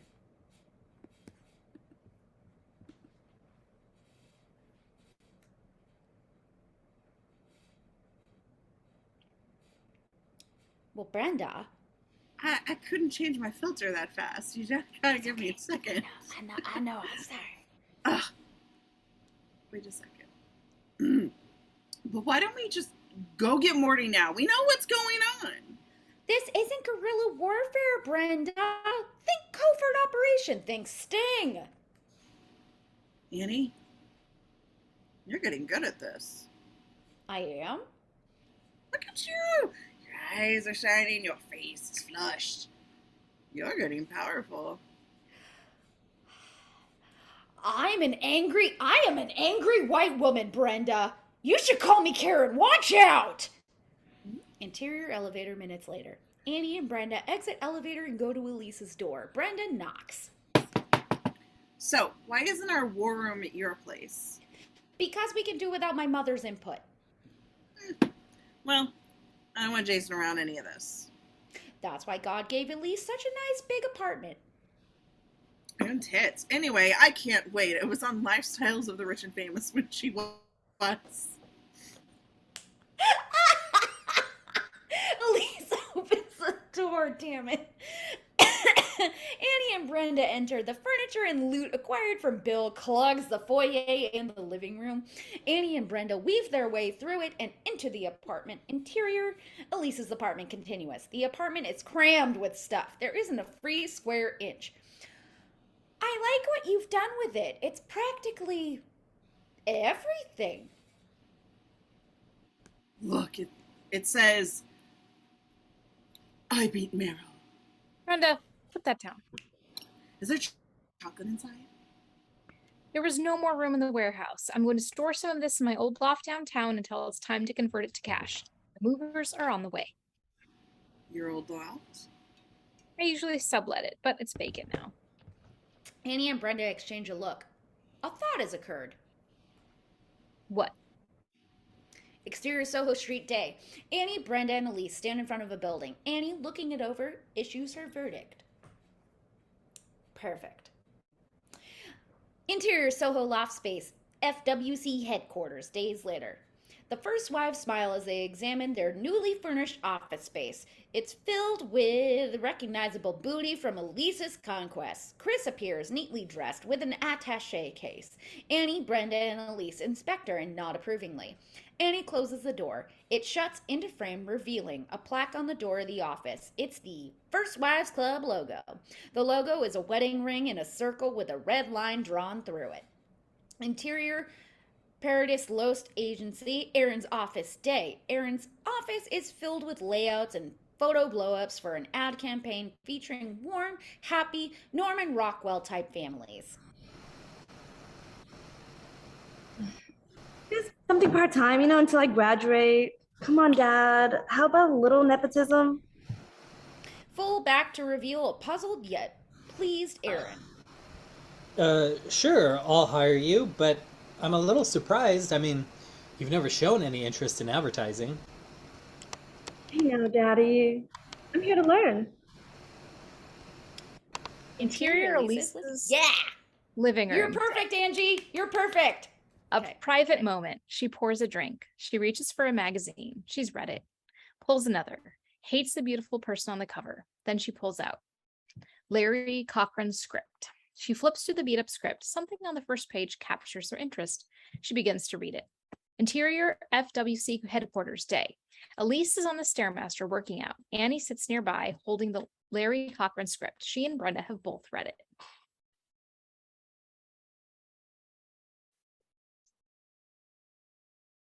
Well, shoot. Where? Oh, okay, it skipped. Anyway, this is a wonderful play. You have to do it. Go back to the theater? It's been 20 years. Bill hated it when I did theater. I gave it up because he wanted to do movies. But this is a great part. It's a bitter, unloved, emotionally barren woman desperate for hope. Oh my God. It's Faye Dunaway. It's you. The phone rings. Annie picks it up. Hello? For you. Interior parking garage day. Bill is very upset. He's screaming into a payphone as a tow truck hoists up a red Lamborghini. You vindictive sack of silicone! I'll sue you! I will break! Interior FWC headquarters day.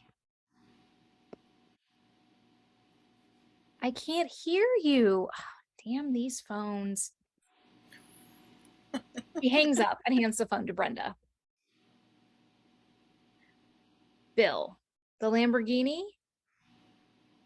Annie pins a file card to the large bulletin board under the heading marked Assets. The bulletin board covers almost an entire wall.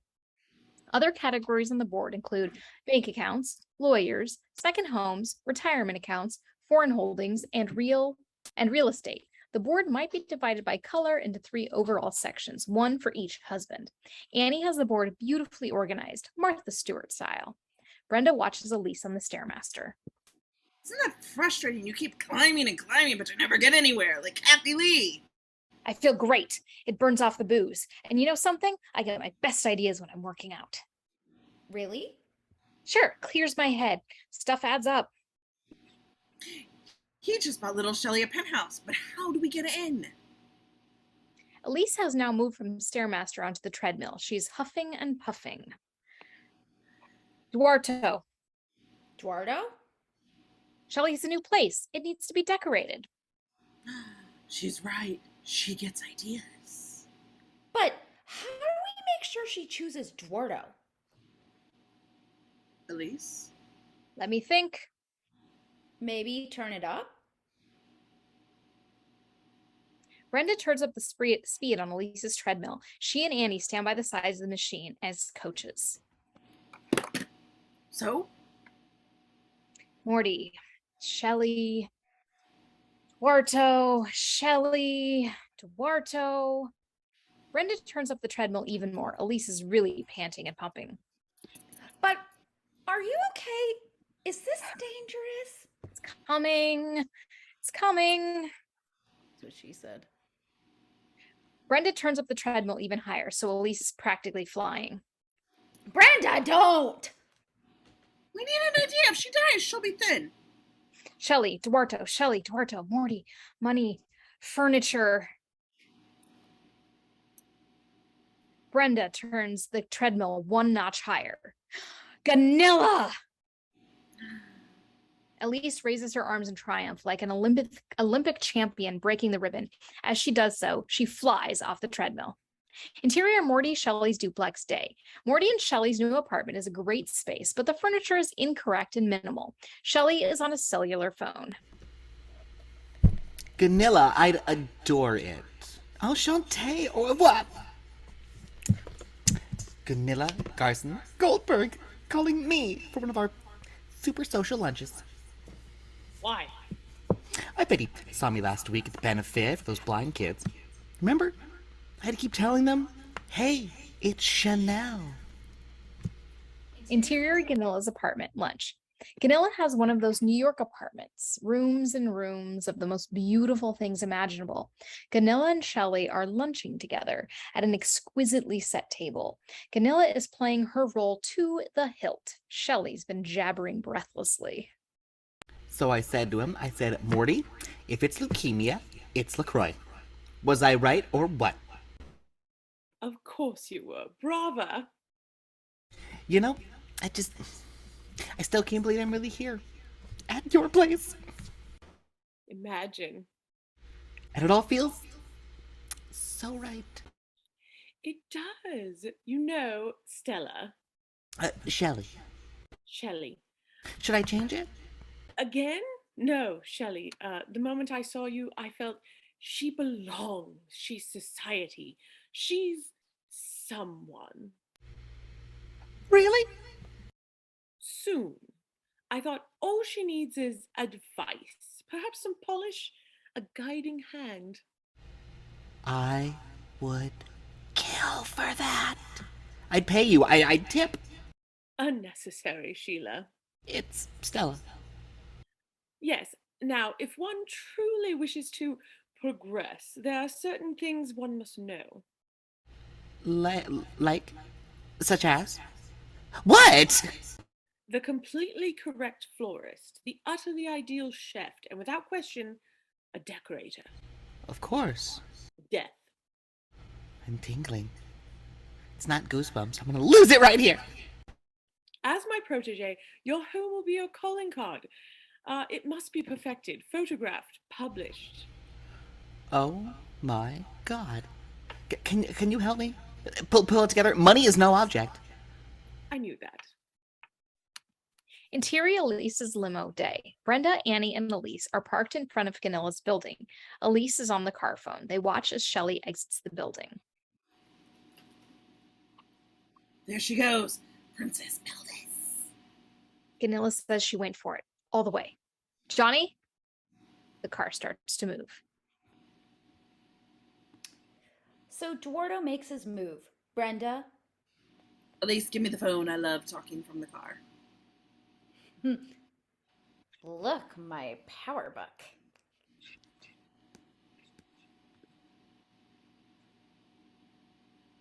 Knock yourself out. Wait a minute. What? Exterior street and limousine moving. Day. Larry goes rollerblading past the limo. Elise jumps out of the car. You! Panic in Larry's eyes. He's seen that intensity before. Oh god. Elise chases him. Scared of her, he zooms away. Come back here! Stop! She takes after him. He crosses Fifth Avenue and bolts into the park. She's right behind him. Exterior Central Park continuous. Larry turns a corner and gets slowed down by various pedestrians. Elise follows close behind. Stop him! Stop that man! A crowd of pedestrians descends on Larry. They knock him to the ground and sit on him. Hey, don't worry, we got him. You're what's killing this city! I love your work. Interior Morty, Shelley's duplex penthouse day. Shelley's nervous. Morty watches. She looks especially hot. He's feeling amorous. You know, these people are always late. We probably have enough time to, Shut up, Morty. And stay shut. Don't be you. What if he doesn't like us? What if he says no? Oh god! Shelley checks herself in the mirror one last time, then opens the door to Duarto. Shelley practically genuflects. Hello! Please come in. It's an honor. And beyond. Duarto breezes in, a blast of decorator energy. Gunilla Garson Goldberg informs me that you are my new best friend. I am Dorto Feliz. He screams in agony. What is it? What's wrong? Oh! That chair is agony. Oh, Morty, do something! Morty drapes his jacket over the offending chair. Duarto calms himself. Oh, thank you. I feel a color light, Biedermeier there. Something French nearby. Regency, Georgian, Second Empire. No, I mustn't. What? A fatu. Oh, I'm wicked. What? What is that? Shut up! So you'll do it? My Home? By Duarto Feliz? Perhaps. That goes. How much for the whole deal? Oh, no! I cannot. Such discussion soils me. He starts to leave. Morty! Can it? We're gonna get in a magazine! Out! What? I must be alone with the space. An hour at least. It's very delicate. I must bond. We understand. Total access. The upstairs? Bedrooms. Boudoirs. And the office. Le office. Stay out of the office. Leave me.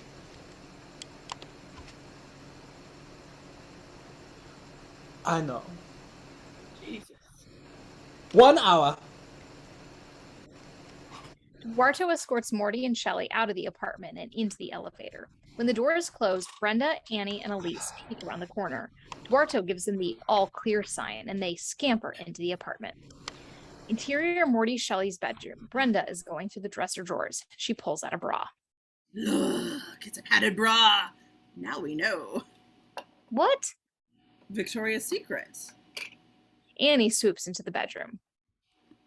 The office. Let's do that.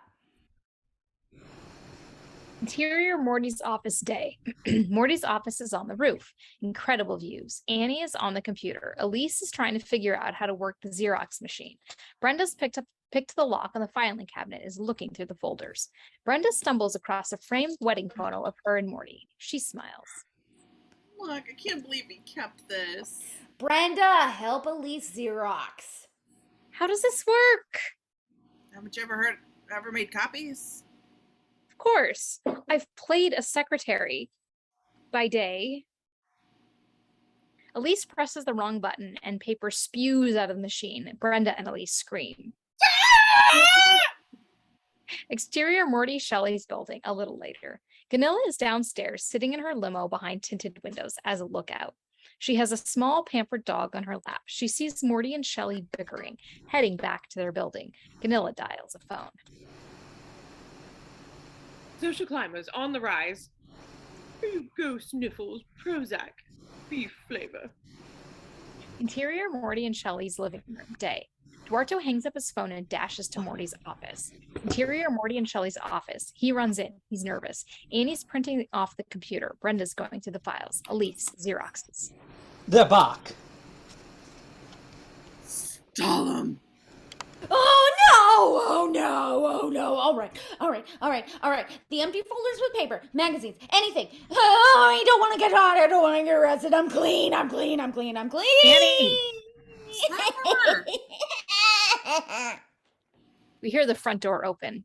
The living room. Duarto greets Shelley and Morty as they enter. Shelley's breathless with anticipation. You know you said an hour. We couldn't stay away. Tell me everything.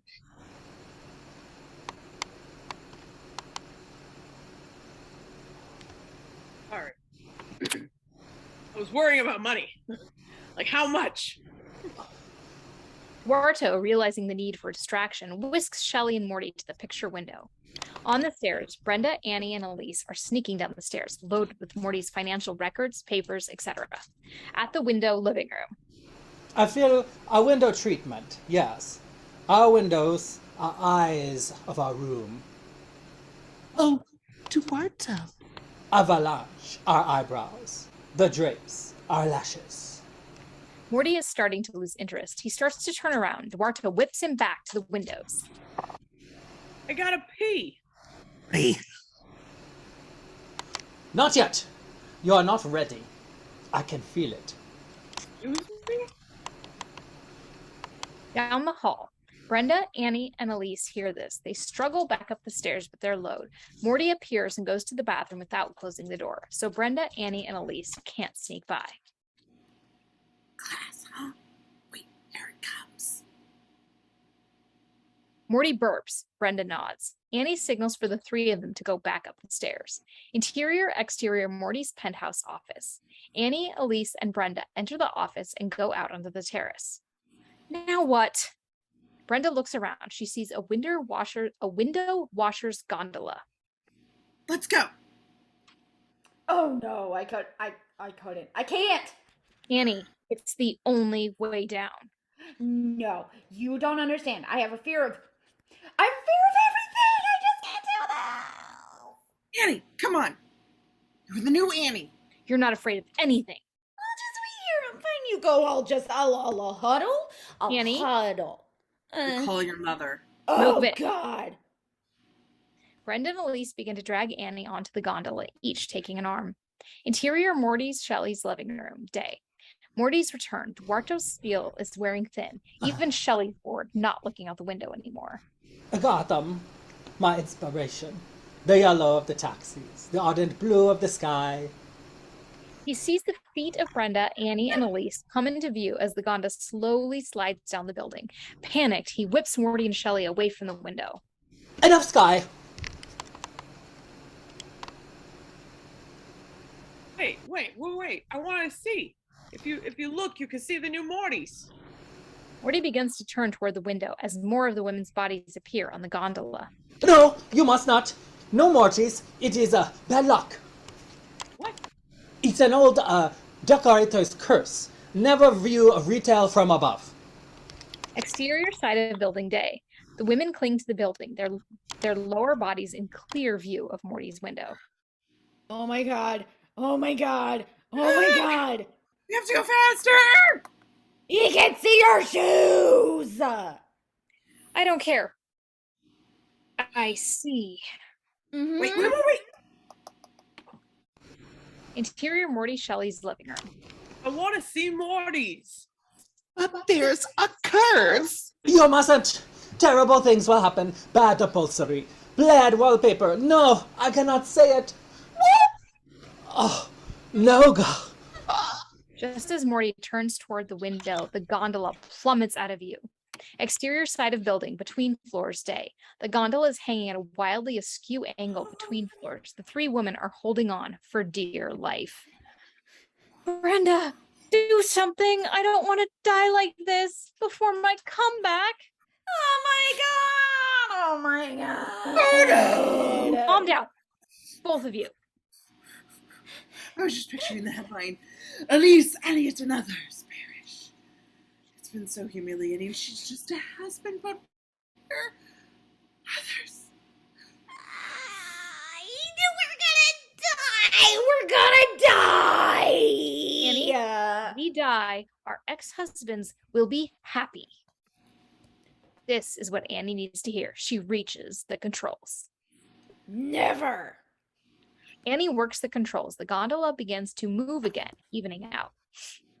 Interior, another apartment in the building. Day. A couple in bed, making love under the sheets. The gondola, holding Annie, Elise, and Brenda, appears at the window and stops. The couple screams. Yeah!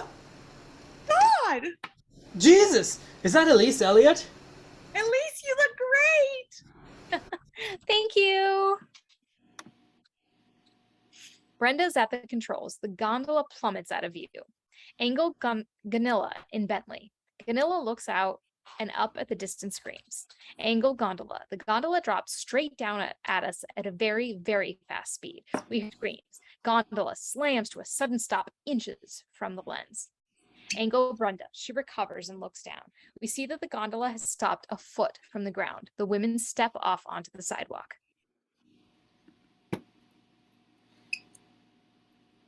Again?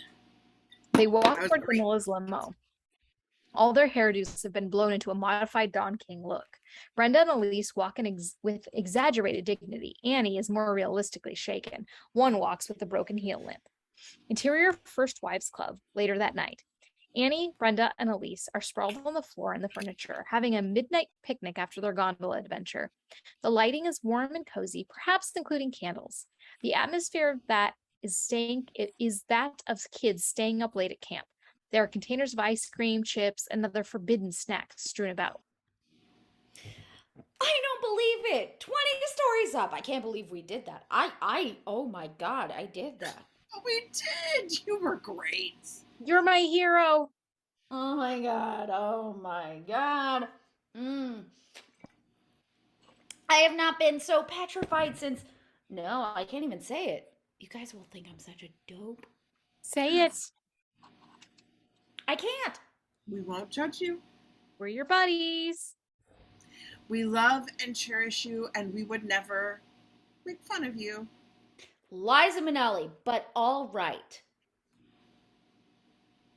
That always works. It was at Cynthia's birthday party. She was 21. Oh, God. And her parents rented that big hall, and we wanted to do something really special. And Elise, you decided that we should be the entertainment and we should sing to her as a girl group. Yeah, like the Shirelles, I remember. I hated it. I can't sing. I can totally sing. Anyway, and in front of so many people, and I would rather go back up on that building and jump, but it was such a nice idea, and it was for Cynthia. Annie, you were wonderful. You were perfect, Shirelle. I was not. Annie, we were a group. We are a group. Come on, let's do it. Are you insane? Annie, you've come so far. We have to. 20 stories.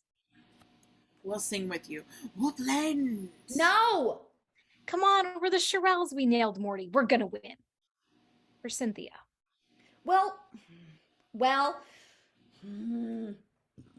you'll sing with me so I won't hear myself? Of course. One for all. We're here for you. And all for one. Well, okay. All together. Sing loud, all of us. Come on, okay? I mean, you don't own me. They all stand and assume their old girl group poses. Cynthia Swan Griffin, wherever you are, happy birthday. From the First Wives Club Ets. 1, 2. Brendan and Elise open their mouths as if about to sing, but no one makes a sound. Only Annie's note is heard. And don't tell me what to do. Ow, you guys! Brendan and Elise are laughing hysterically. You're sorry. Okay. One more time. We promise. We swear. 1, 2. This time, all three women sing and gradually remember their girl group choreography. As they perform, they look at each other with glee, and their friendship is truly rekindled. You don't own me. Own me. I'm not just one of your many toys. You don't own Tell me me. what to say. I don't. And don't tell you what to do. Hey, Joy, the we're banshees. Go. They collapse into laughter because they're hilarious. We did it. We're fine. It's great.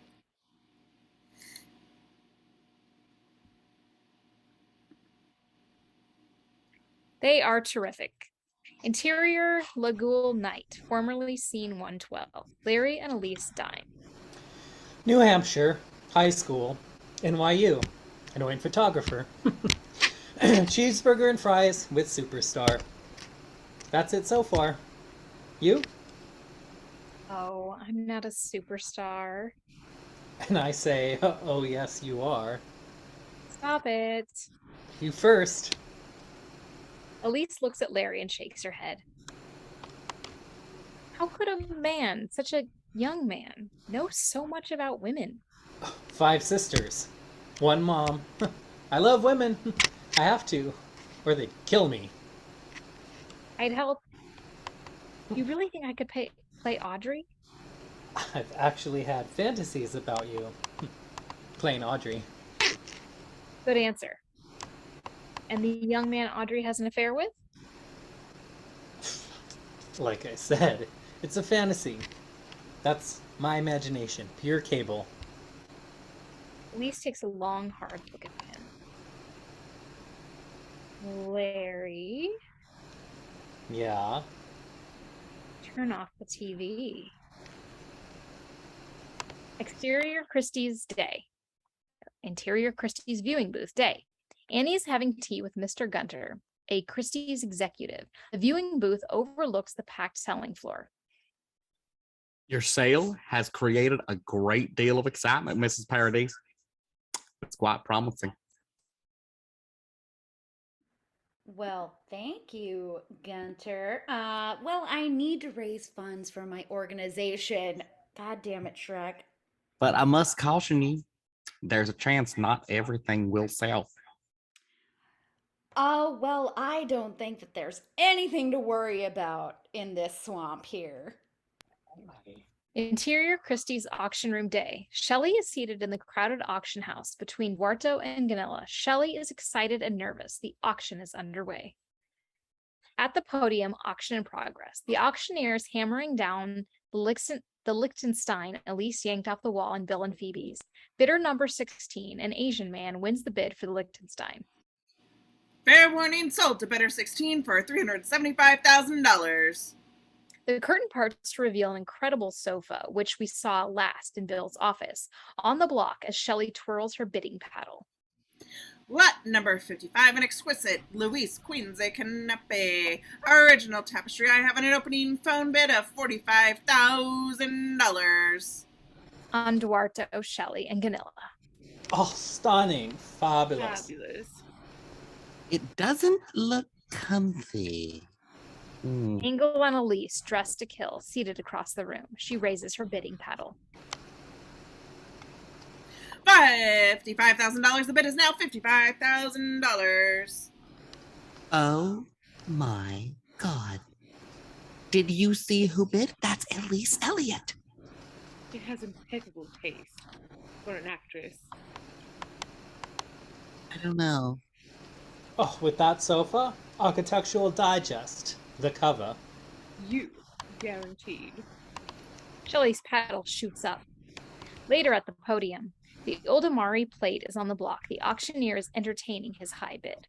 Entering his high bid. $125,000. Do I hear 125? On Shelley's angst, Duarto gives her an encouraging look. Tension mounts. Cute. Sublime. Essential. Oxygen.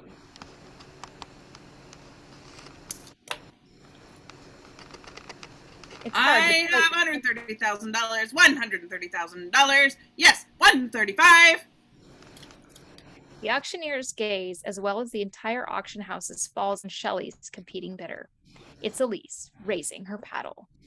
It's Elise Elliott. She must be so rich. Show business.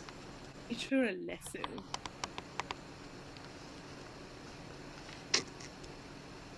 Oh, I messed that up. I'm so sorry. I have $130,000. $130,000. Yes, $135,000.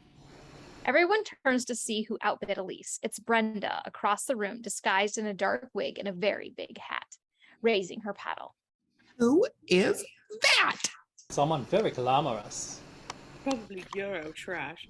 Please, Shelley, don't let that plate leave the country. But it's Japanese. Don't they have enough?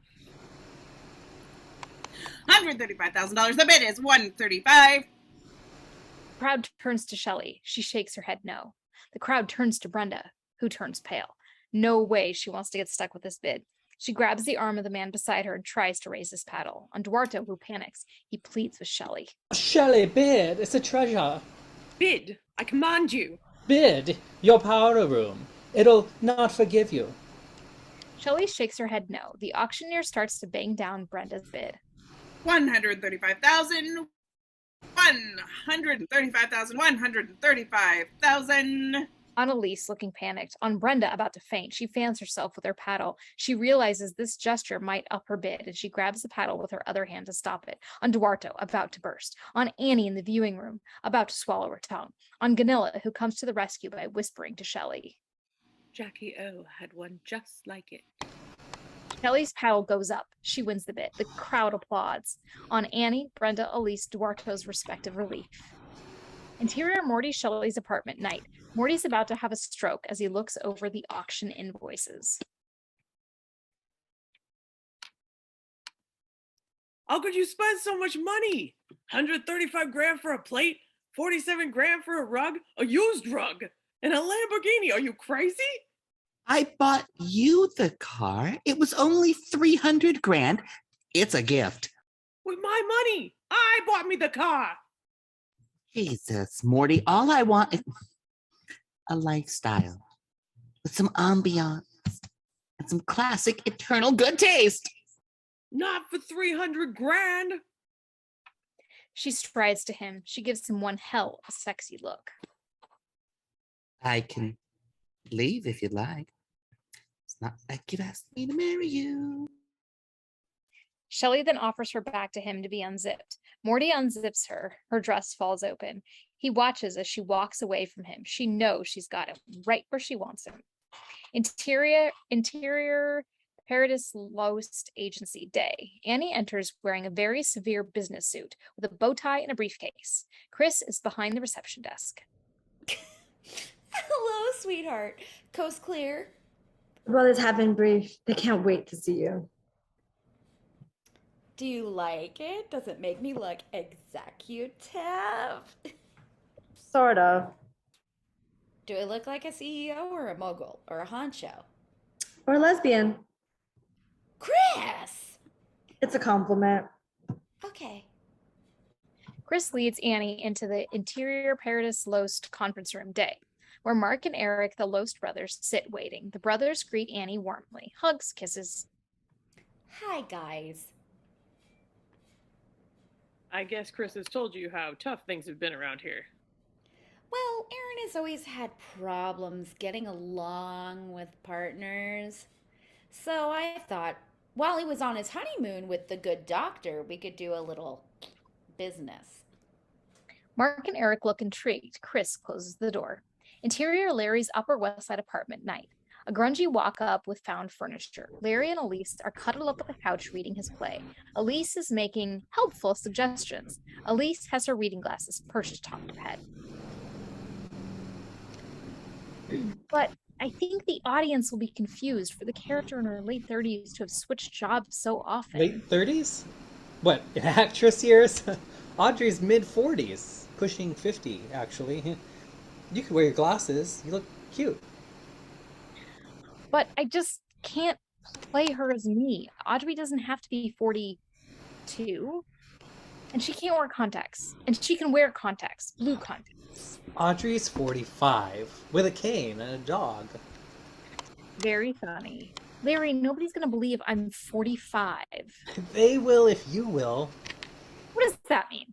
That meant something. It meant Audrey's 45. BC. Knock it off. Elise, what is this age thing? You're not a Gabor. Everyone's a Gabor. 45 is great. I love you at 45. Age is sexy. Bad move. I take it back. You know nothing about women. She's gone. Larry has no idea what he did wrong. He follows her. Interior Larry's building stairwell night. Larry catches up to Elise as she hurtles down the stairs. Oh, okay, hey, forget about the play. It's not that important. Let's just have dinner. No, I'm watching my figure. Elise, you can eat. In a restaurant, without makeup, no one cares. Elise pauses at the door and turns. Yes, they do. I do. She exits to the front door. Larry follows her outside, on the sidewalk. But why? Look what you're turning into. You're obsessed. Don't do that to yourself. She turns and faces him. I am young and I am beautiful. That is what I choose to believe. I am not well preserved or still terribly attractive or great for my age. That's giving up. And yes, I need to be very careful about lighting. And yes, I lie about everything. And yes, I avoid certain angles and certain mirrors and certain birth certificates because if I'm not sexy and desirable, if I'm not Elise Elliott, who am I? A very beautiful, talented woman. It sounds like a headstone. Elise, I have a confession. What? I love you, and I'm 58. Barry, I'm sorry. I'm a movie star. That's a warning label. You're a great guy. Find someone else. I don't want to. Curtain. Barry watches Elise walk away. Her cool composure lasts until she turns the corner, and then she falls apart.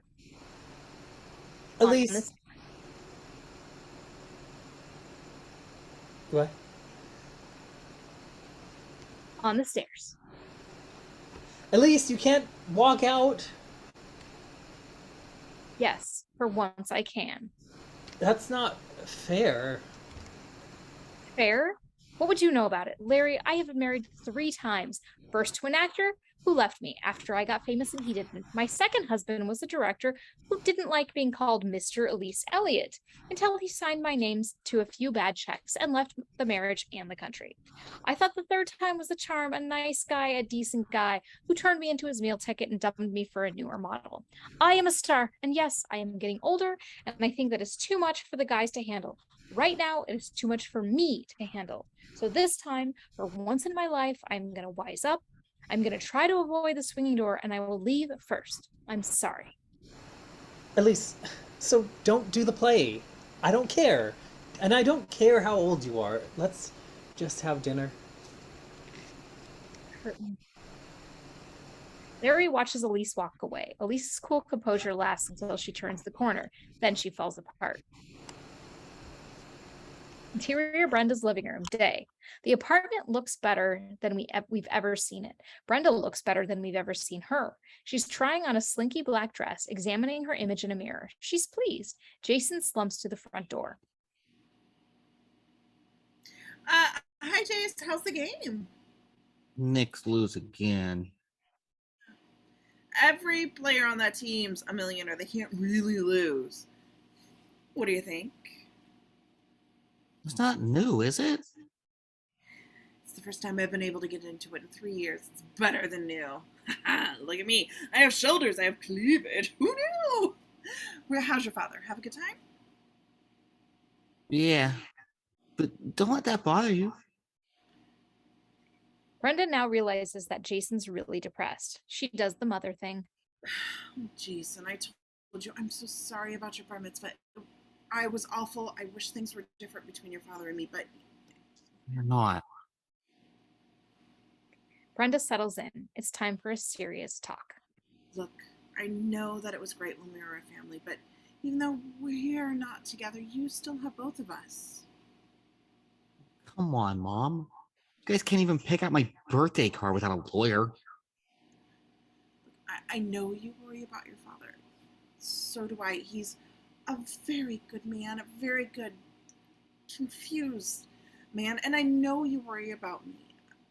But I'm getting better, really. I'm lightening up, literally. And your father and I, we love you to pieces, okay? Have I embarrassed you enough? Almost. How about you and me doing something? A movie together in public. Mom, I'm sorry. I guess I was just a little freaked out about Dad getting engaged to Shelly.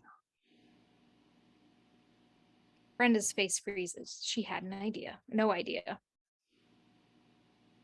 Well, I can see where that might rip your heart out. Thanks, Mom. He gives her a peck on the cheek and bounces off. Brenda sits very still. She's suddenly chilly. She rubs her arms. Interior Elise's living room, night. Elise holds a drink, not her first. She is ranting on something of a bender. Annie and Brenda are trying to be sympathetic. We have got to nail Bill. I mean, slaughter him. I mean, right off the face of the earth. Him and that tramp. Freeze or I'll act. She lurches out of the room into the kitchen. Annie and Brenda exchange a worried glance. Brenda, I'm really worried. I've looked into Bill's files, his bank accounts, his phone records, his credit cards. There's nothing. He's a fucking saint. He's a saint with a great lawyer. Elise reappears with a fresh bottle of vodka. She has overheard Annie's remarks. She's not happy. What? You can't find anything on that bastard? I'm sorry, I'll look again. We can send Chris over. That's not fair. Nothing is fair. You're gonna massacre Aaron. Morty isn't gonna know what hit him, and I'll have nothing. Bill is just gonna walk away. Bill, keep trying. Try harder. This is my life and my money. Ugh, you're just civilians, just housewives. You don't understand. Annie is troubled by Elise's behavior. She takes Elise's bottle away. Excuse me? Give me that back.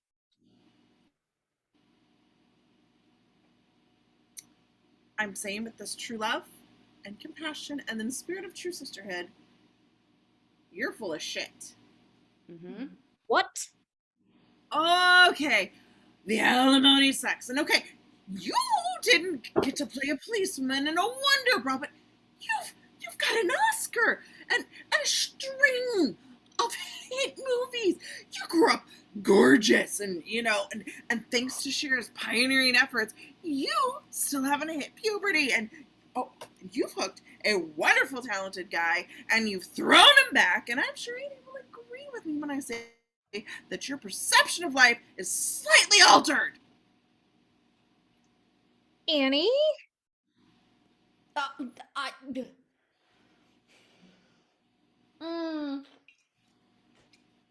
don't know, Brenda's upset. Brushing Annie aside, Brenda pours Elise's vodka down the drain. Elise is incensed. You have a lot of nerve. I drink because I'm a sensitive, highly strung person. No, that's why your co-stars drink. Okay, let's talk about you. You wish you were still married to Morty. You're pining away for a man who left you for a charge card with a bad perm. Elise and a distressed Annie follow Brenda as she bolts into the kitchen. Interior kitchen continuous. Brenda pulls out the garbage can and turns it upside down. Wine bottles, vodka bottles, etc. all crash to the floor. Gee, all the bottles and gallon jugs. I've had guests. Who? Guns N' Roses? Come on, you two. I mean, the enemy's out there, not in here. I thought we were friends. I thought we were best friends. Are we? Really? All those years you never called me. You're unlisted. You gossip behind my back. You never turn around. You didn't invite me to your son's bar mitzvah. You wouldn't have come. It was in Hebrew. Shut up. Ignore her, Annie. You know how cranky she gets between feedings. At least it's not a liquid diet. Go back to Morty. Three's company. Oh, I wouldn't bring up Suzanne Summers, Elise. At least she has a job. You might give the Thigh Master a whirl, Brenda. I bet Shelley has. Oh, maybe we can fix her up with Larry at the children's table. Ex-wife? Bottle baby. Chocoholic? Monique's mom. This is too much. Elise slaps Brenda. Brenda slaps her back. Elise clutches her face. Oh my god. Oh my god. Did it fall? No, that's enough. Have you forgotten what we're doing here? We're supposed to support each other, not rip ourselves to shreds. Annie exits. She's right. I've always wondered, how do you think Cynthia was when she decided, how drunk do you think Cynthia was when she decided to do a jackknife in the Park Avenue? Brenda walks out. Elise is alone. She stares around the room, utterly lost. Slowly, she kneels and begins to pick up one of the bottles that Brenda has dumped. A little later, Elise is picking up the bottles which Elisa has dumped. Brenda's words are very much with her. She thinks as she cleans up the mess. Interior Annie's living room. A knock at the front door. Annie opens it to reveal Catherine. What's wrong? I came right over. Mom, things are not working out how I planned. And you called me? Oh my god. Interior Brenda's apartment night.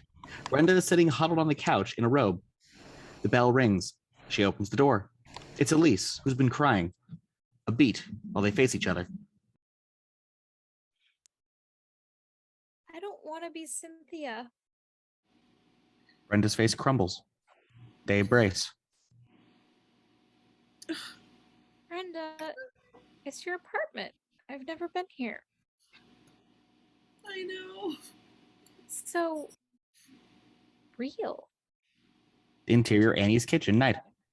Annie's heart-to-heart with Catherine has moved the kitchen and now includes Chris. But things aren't falling into place like they were supposed to. We're all fighting. I've let everyone down. I'm useless. You are not. These past few weeks, you've been like a different person. You've been strong. You've stopped apologizing for everything. I know. I'm sorry. Fuck. Mom, you've been great. You pulled yourself together. You just need to talk to Brenda and Elise. Get through with them. Change direction.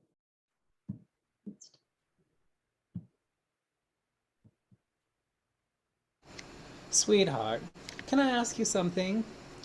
I'm learning so much. Are you a lesbian because your father was so awful? No, Nana. That's not how it works. I don't hate men. Just sad. As for me being gay, Yes, that's your fault. Annie. Interior Broadway Theater day. Larry and the director are holding auditions for Larry's play. The two men are seated in the house. An actress stands on stage holding a script. Thank you. That was great. Thank you for coming in. The actress smiles and leaves the stage, clutching her script. A considerably toned down Elise steps out from the wings, nervously. Hello? Elise. Larry is flummoxed. He runs down the aisle to talk to Elise. What are you doing here? I'd like to audition. Larry is understandably confused. No games, Elise. You don't have to audition for this play. You don't have to prove anything. Yes, I do. Larry just looks at her. She's different somehow. Well, okay. Elise Elliott. Can I read for it? Just like anyone else? Larry looks at her. She's different somehow. Please? Elise Elliott. Interior First Wives Club headquarters night. The loft is now fairly empty. Most of the furnishings were auctioned. The big board is now completely filled with cards and information. Annie, Brenda, and Elise sit in the center of the room, in a pool of light facing each other. Annie studies the other two women. She's very cool and reserved. Brenda and Elise are penitent. They have to prove themselves to Annie. So, are we friends? True friends? Yes. Yes. If one of us has a problem with vodka or chocolate or a man, are we going to turn on each other like a pack of vicious wolves? No. No.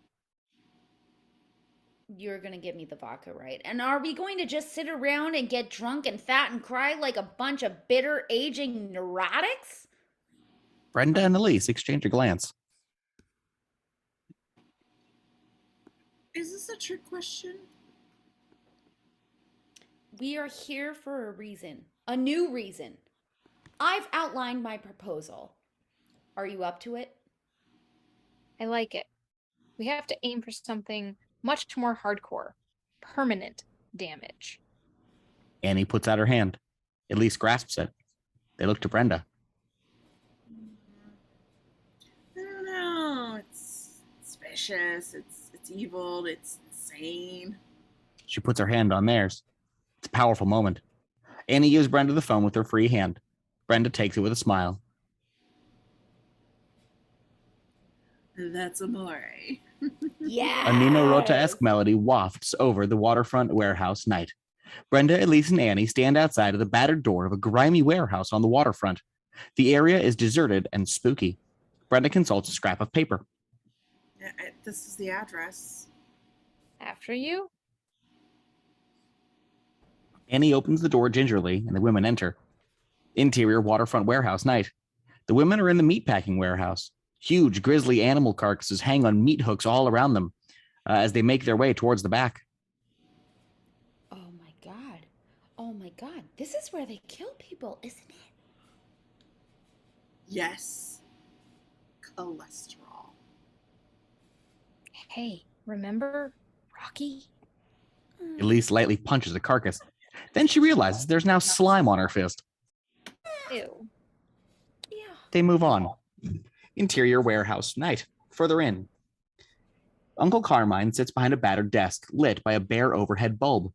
He wears an overcoat, and he is surrounded by blocks of ice and hanging meat. Two thugs, Vito and Joey, stand guard behind him in hats, overcoats, and gloves. So, ladies, you've come to your senses.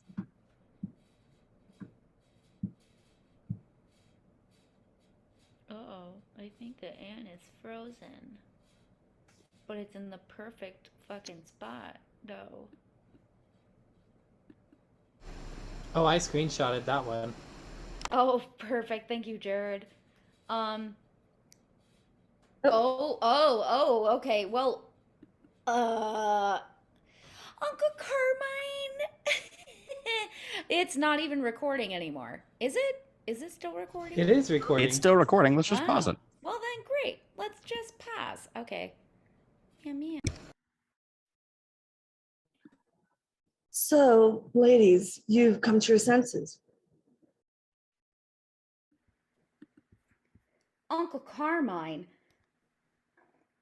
Is this where you work? We're necessary. It's cold. It's dark. Things keep. Really?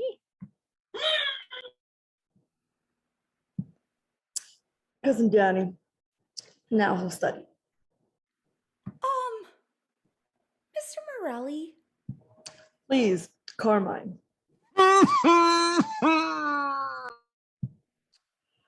It's nothing. Jordan's playing. Learn to share. Joey. Vito hands Joey a square package. Joey places it on the desk. For the actress. What a beauty. For Bill? For you. Oh my god. Uncle Carmine, thank you. What else do you need? Protection, an escort deal? No, Uncle Carmine. This is so sweet of you, and we really appreciate it, but we really have to do the rest by ourselves. To Morty, Aaron, and Bill. They need to see our faces. You look lovely. Thank you. You hear gunfire. A beat. Carmine looks concerned. Excuse me. Exterior warehouse street night. Brenda, Elise, and Annie emerge from the warehouse in something of a rush, glad to be out. We got it. Everything we need. We're doing it. Finally. I can't believe it. I feel strong. I feel young. I feel pretty. Oh, go Power Rangers! Interior Morty's day. Morty is shooting a TV commercial in one of his stores. He is surrounded by lights and a TV crew.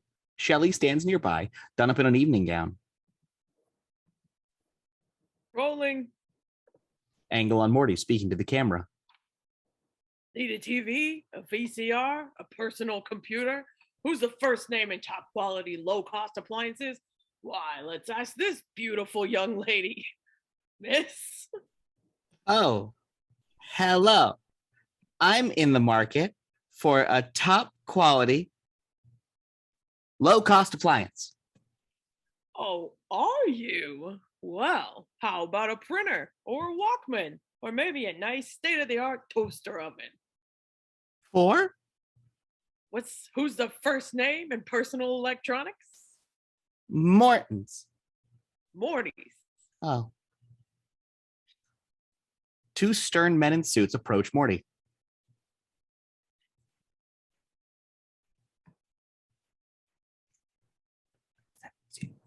Who the hell are you guys?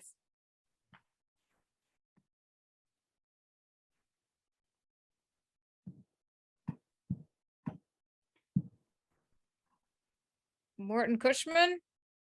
Yeah?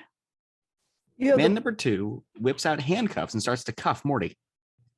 You have the right to remain silent. Wait a minute, I'm shooting a commercial. A curious crowd is gathering. Shelley is embarrassed. What is this? Federal marshals acting on behalf of the IRS. On the crowd watching as Morty is dragged away. Shelley panics. She turns to the camera. I was just browsing. Exterior deserted Soho Alley day. Morty's protests continue as the two IRS agents escort him down a darkened alleyway. They stop and turn Morty over to two other men who step out of the shadows, Joey, and Vito. Morty's really scared now. Joey gags Morty. Vito pulls a sack over his head. They pull Morty down to the alleyway further into the darkness. Interior Paradise Lowest Agency the next morning. Aaron enters. Chris sits at the reception desk. Daddy. Morning. How's my day shaping up? Chris glances at the phone sheet and appointment book. Poor Daddy. It's gonna be hell.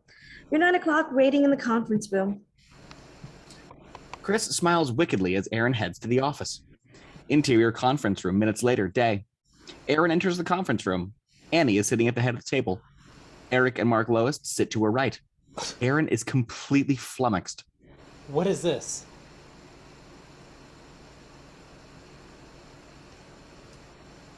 On Annie's smile, we cut to Interior Atchison Productions simultaneously. Elise strides down the hall. She carries a large assistant's portfolio. She ignores all the assistants and secretaries, asking her if they can be of assistance. Karen pleads. Miss Elliot, please. I'm begging you. Elise ignores her and flings open Bill's office door without knocking. Interior Bill's office continuous. Bill is in a meeting with Brett Artonian. Elise. Babe. You. This is NC-17, adults only. Out. You know, Elise, we still haven't heard from you about Monique's mom. Sorry, I'm not available. Cool. Do you know Marlo Thomas? Out. Brett exits. Look, what is this? And where's my first check? Sit down and shut up. Let's take a meeting. Cut to blackness. Interior Morty's hostage room day. The sound of a door opening. Footsteps. It's Morty's POV, the bag over his head. The bag is yanked off. Bright light and Brenda's smiling face. Hi, Jace. How's the game? Oh, wait, no. Fuck. Sorry. Hello, sunshine. On the room, Morty is seated, handcuffed to a chair, except for a small table in front of Morty's chair. There's no other furniture. What the hell? What are you? Do you know what you've done here? This is kidnapping. I'll crucify you. You want to talk crucifixion? Happy Easter. Brenda plops some folders on the table in front of Morty. His eyes bulge as he reads what's stamped on them. Photocopy, M. Cushman tax returns, 1979, 80, 81, 82, 83. So, big deal. Brenda brandishes a bundle of envelopes. It's a big deal when you read the letters from my father to my Uncle Carmine about stocking your stores with stolen merchandise. Wake up, Morty. Smell the audits. Interior Paradise Lowest conference room simultaneously day. talk with Mark and Eric, it seems that the business is very dysfunctional, like our marriage. What? So I bought them out. It's no longer Paradis Lowest. Now it's just Paradis. Aaron's face clouds with confusion and anger. He lashes out. You couldn't pull this off by yourself. You're not smart enough. Where'd you get that kind of money? Interior Bill's office simultaneously. As per our agreement, I sold our assets to a friend of mine. Here's your half. She tosses him some coin. 50 cents. I knew you'd want cash. Considering our history together, I thought $1 was terribly fair. What the hell? Keep the change. Bill refuses to get upset. He gets arch. Fine. I don't need your money. You do. Doctor's bills, Betty Ford. Interior Morty's hostage room simultaneously. What do you want? Money? Morty's sweating profusely. He's in trouble. Every cent. What? Never. You can hand it over and live happily ever after. Or you can give it to the government and get 10 to 20, maybe Duarto into yourself. I see bars. You can't do this to me. Interior Paradis Lowest conference room simultaneously day. But I have done it to you, Aaron. And guess what? Goldberg and Associates has expressed interest in buying Paradis from us. Aaron recognizes the name. He turns white. He starts to panic. Oh, God, no! You wouldn't dare. If you take my agency a walk and take clients with me, I'll strip this place of accounts. It'll be worthless. Aaron, I believe they'd have to lose some of our clients anyway due to conflicts of interest. Because what really makes Paradis so attractive is the new $45 million account that we just landed today. New account? What account? Interior Morty's hostage room simultaneously day.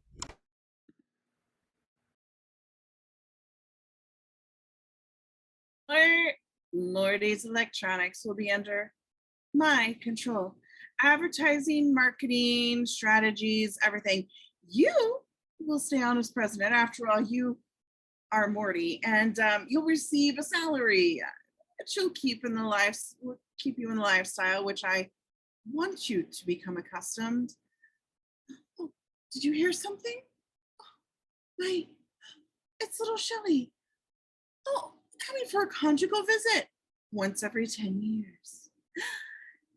Hey, Marty, where's the tree? Interior Bill's office simultaneously. Look, so I dumped you for another woman. Get over it. Lift something, wax something, have something peeled. Oh, I got used to other women.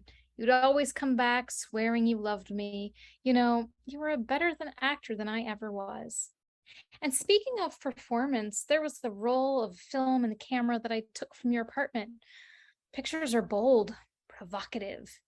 I guess you used a tripod for the camera, not the sex. Bill's eyes widen in fear. Elise pulls out a packet of photographs. She shows one to a shaking Bill. You were right, Bill. Phoebe is gifted. Although I'll never eat a banana at your house again. Bill, panicking, grabs the photo and tears it to shreds. It was very beautiful. And Bill, I never knew you were into S&M. Or boots and saddles. Elise reaches into the portfolio she brought and pulls out a huge poster-sized blow-up of an obscene photo of Bill and Phoebe. I call it Bill the Wonder Pony. Great publicity for you and the movie. Yippee-ki-yay! Elise moves swiftly to the inner office window and slaps the poster against the glass. The curious crowd of office workers sees the obscene photo. We can't see the photo, but we can see the shock, horror, and amusement on their faces. Bill flies to the window, grabs the poster, and destroys it. Look, stop it. Look, you've got a career, and so does Phoebe. And there are negatives. Look, I'm going to have you committed. What has happened? What happens between two consenting adults is no one's business. You're absolutely right. I hate to say it. I'm jealous. Miss Lavelle's gorgeous, a bright new star. What, interested, Elsie? You want to drink her blood? How old is she? 25? 26? 21. Elise pulls out the package Carmine gave her at the restaurant. Yeah. In 5 years, she's 16. Bill's confused. Elise whips out a high school yearbook out of the package. She dropped out 2 years ago from a tiny high school in Newkirk, Idaho. That bookmark there, that's a copy of her birth certificate. Bill drops into his chair, unable to speak. Elsie opens the 1993 yearbook to the correct page. She finds the picture of Phoebe. On a picture of younger Phoebe, aka Phoebe Kalonsky. There she is. Hasn't changed much. Let's see. Pep squad, art club, gymnastics. Bill is beyond fear and panic. He looks up at Elsie in terror. God, look, I didn't know. God, what are you going to do? Right now, I'm just going to use the F word. Felony. Interior Paradis Lois conference room simultaneously day. Aaron is ranting, a man possessed. He has no clue how to deal with the situation. Annie just smiles. Aaron turns to the Lois brothers. Why are you doing this to me? Why? Gunilla enters, looking smashing from the outer office. Excuse me, am I late?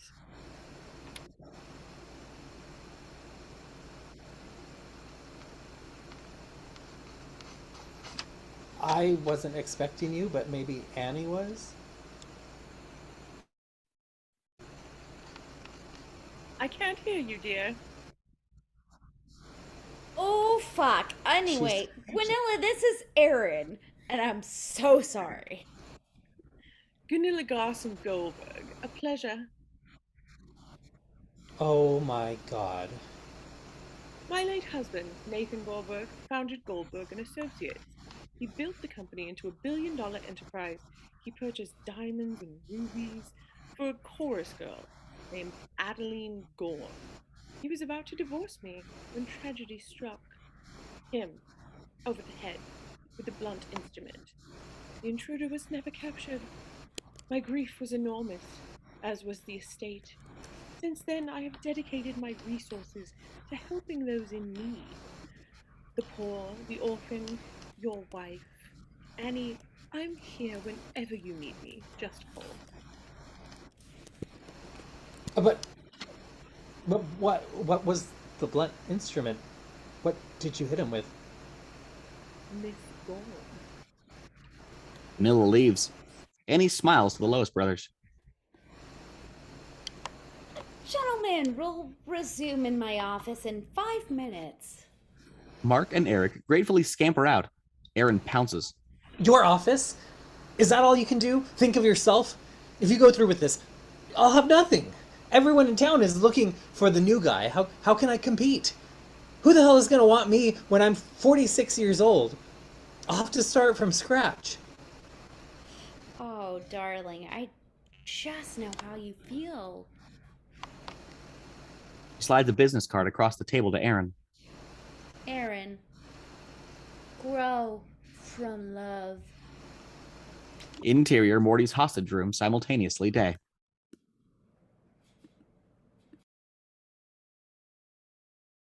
I hate you. I wish I could. You're still kind of cute for a paunchy, cradle robbing, spandex sucking criminal. So I'm not taking all your money. Oh, don't misunderstand. I am taking plenty. And I'll hang on to these because, I've got a favor to ask. Brenda shoves a business card into Morty's mouth. Interior Bill's office simultaneously day.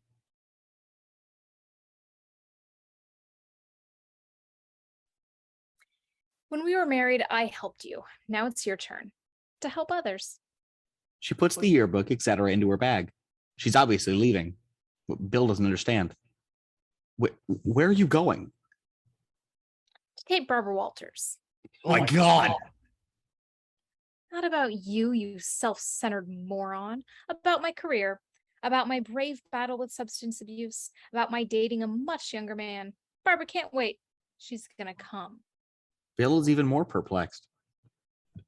But what about all this? Elise tosses him a business card and heads for the door. He picks it up, close on the First Wives Club business card in his hand. 2 hours, babe. Be there. On Elise as she opens the door and walks into the reception area.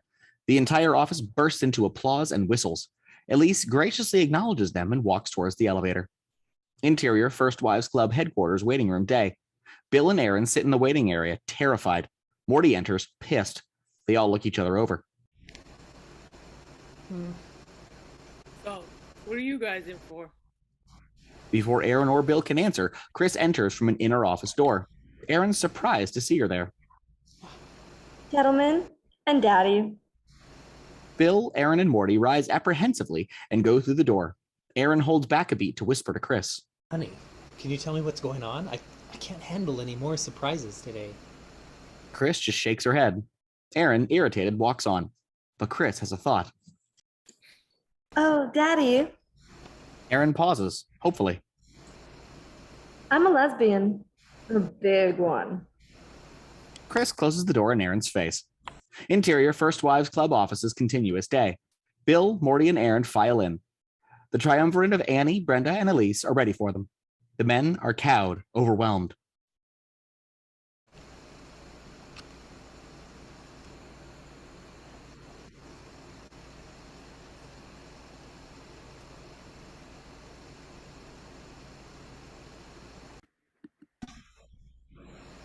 Gentlemen, you are each here for a very specific reason.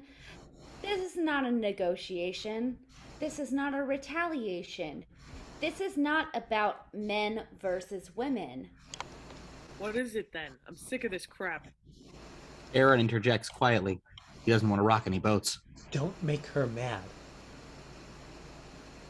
No. This is not a revenge thing. It's about justice. Halfway through this operation, we realized that the only people helped by revenge would be us. And then we'd be no better than you. Happier, but no better. Exhilarated, but no better. Ecstatic, but no better. So we thought again. An old friend died because she felt all alone. And we're going to try to make sure that never happens again to anyone else. Like hell. You can't make us do anything. No, we can't.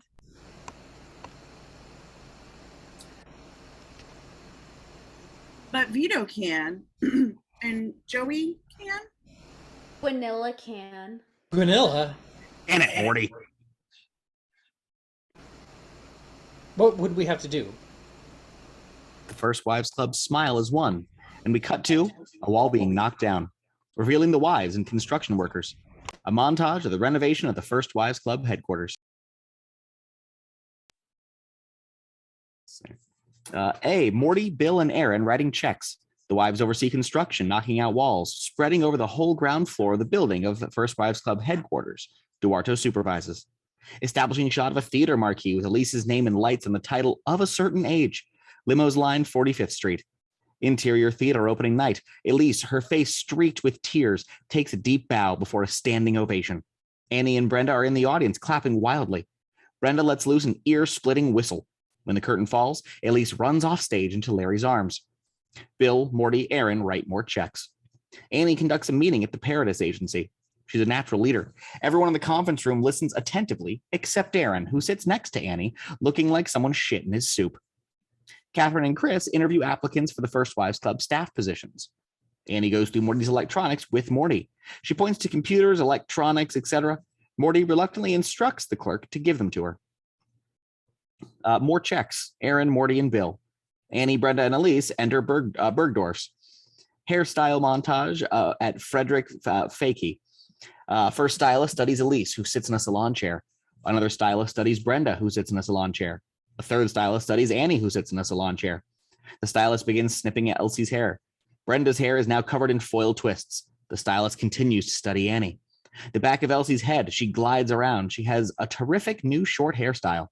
The back of Brenda's head, she glides around. She has a glamorous new hair color. The back of Annie's head, she glides around. She looks exactly the same.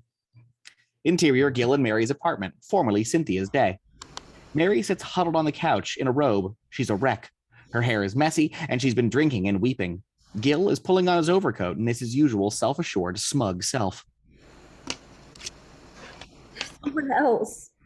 Yes, as a matter of fact, and she's quite beautiful and brilliant. You said you loved me. I would do anything.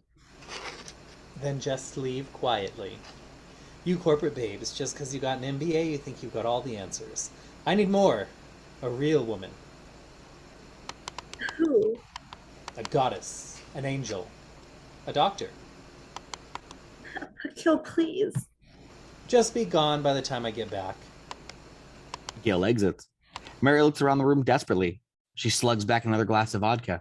She stands and heads for the door. Exterior terrace, afternoon. Mary steps out onto the terrace. Like a zombie, she heads for the edge. She takes a deep breath. She's just about to step onto the ledge when she hears the television from inside the apartment. What an exciting day for New York City and for women everywhere. The opening of the Cynthia Swan Griffin Center. Mary hears Cynthia's name and stops. She heads back into the apartment. Interior kitchen. Teresa, the maid, is watching TV, and Mary joins her. Angle on the TV set. Women are watching the dedication ceremony for the First Wives Club project. On the set, we see interior Cynthia Swan Griffin Crisis Center, day. The dedication ceremony is in full swing. A sizable crowd is gathered. Annie, Brenda, and Elsie are at the center of attention. They unveil a plaque at the front of the building. The plaque reads, the Cynthia Swan Griffin Crisis Center for Women and Others. What an impressive new facility. Well, thank you, Chuck. The center is dedicated to the memory of our dear friend, Cynthia Swan. We'll offer counseling, legal assistance, and family planning and abuse intervention. And when necessary, makeovers. Interior kitchen, day. Mary and Teresa are intrigued. They exchange a glance and then watch more of the program. Exterior Cynthia Swan Griffin Crisis Center, day. The reporter is now interviewing an uncomfortable Aaron, Bill, and Morty. Gentlemen, it's truly extraordinary how much time and money you've all given this to fund this worthy endeavor. It sure is, Chuck. It's something we had to do. The kind of guys we are. Interior kitchen, day. Mary and Teresa are impressed. Mary smiles for the first time in weeks. Teresa fingers the pearls around her neck. Cynthia's pearls. She and Mary nod to each other. They leave the kitchen. Interior Gil and Marty's apartment building lobby, simultaneous day. Angle on the elevator doors. They open, and Gil steps out smiling arrogantly. Dr. Leslie Rosen waiting for him, all dressed up. Darling.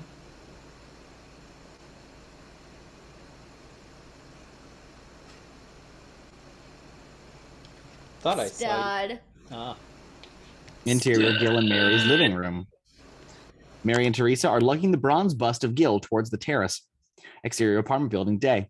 Gil offers Leslie his arm and they stride out onto the sidewalk. Exterior terrace, day. Mary and Teresa have carried the bust of Gil out to the terrace. They stand on the edge. 1, Dos, 3. tres. Gleefully, they hurl the bust over the edge. Exterior sidewalk, day. Gil and Leslie kiss. Angle on the bust, hurtling towards the happy couple. Angle on Gil and Leslie, completely oblivious, still smooching. Angle on the bust, coming closer. Angle on Gil and Leslie, they look up just as the bust is about to fall on their heads. Snap cut to Exterior Crisis Center, dusk. The Lamborghini is parked out front. Shelley sits in the front seat. Morty stands outside the car, arguing with her. Please come in just for a minute. I said no. I mean, abused women, it's a bee party. I will wait in the Lamborghini. Come on, as a favor to me. Morty, I have given you too many favors for a long time now. We have to talk about the wedding. What wedding? You won't set a date. Exactly. This isn't working. Like, I'm not feeling special. I'm not feeling loved. And now, this place, Morty, I'm not Brenda. I'll say. Morty turns and marches into the center. Shelley sulks. Interior, the Cynthia Swan Griffith Crisis Center night. The opening party is in progress. A happy, well-dressed crowd networks, drinks, and nibbles from the buffet. Angle on Annie and Catherine sipping champagne. What a wonderful occasion. You're helping people with a buffet. Aaron appears. Annie? Aaron? Catherine, could we be alone? Catherine stands a few feet away, watching. Aaron, congratulations. Thank you, Annie.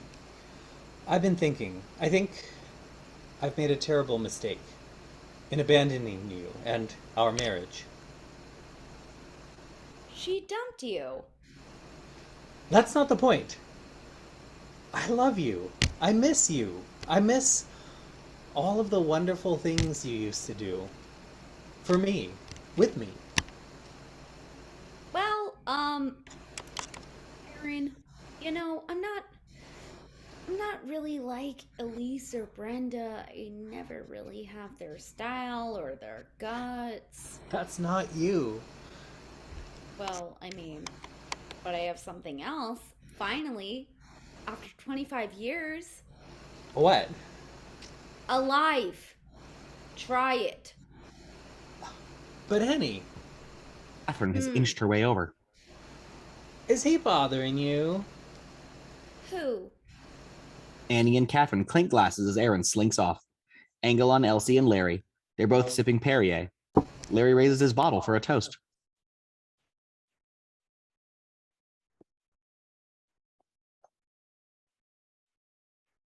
To the First Wives Club. And your next play. A pushy man comes over with a pen and a napkin. Excuse me, are you Elise? Elliot? Could you? Sure. As Elsie signs the autograph, the man turns to Larry. Are you anyone? Please. You bet. I'm with her. Lucky man. Larry and Elsie kiss. Exterior, Cynthia Swan Griffin Crisis Center, day. Shelley now stands by the car, tapping her foot. Bill appears, stepping out for a smoke. Excuse me, do you have a light? On the dash. But what's going on here? Is it just a lot of battered women dancing around? Kind of. Not my scene. Me neither. So, here with anybody? No, not really. How old are you? 26. Can I see your license? Interior, Cynthia Swan Griffith Crisis Center, day. Angle on Brenda trying to get Jason to dance with her. Come on, just once around the dance floor. Get real. I'm your mother. I command you. You need something to tell your shrink. Hey, kids. Dad, save me. She's doing it again. She's trying to make me dance with her. Leave him alone. He's a good boy. I know that. Not like his dad. What? Excuse me. Line of fire. Jason heads for the buffet. You look good. You too. For sure. In the car. Glove compartment. The trunk. You did a good thing here, Morty. A good expensive thing. So, what's the latest? Bungee jumping, bungee shopping. Not for me. Brenda, can I say something? When we were married, was I this old? Yeah, I liked you this old. Me too. In fact, there's only one dangerous young activity I think I'm really interested in. Yeah. What's that? Dancing with you. I risk. Hit me.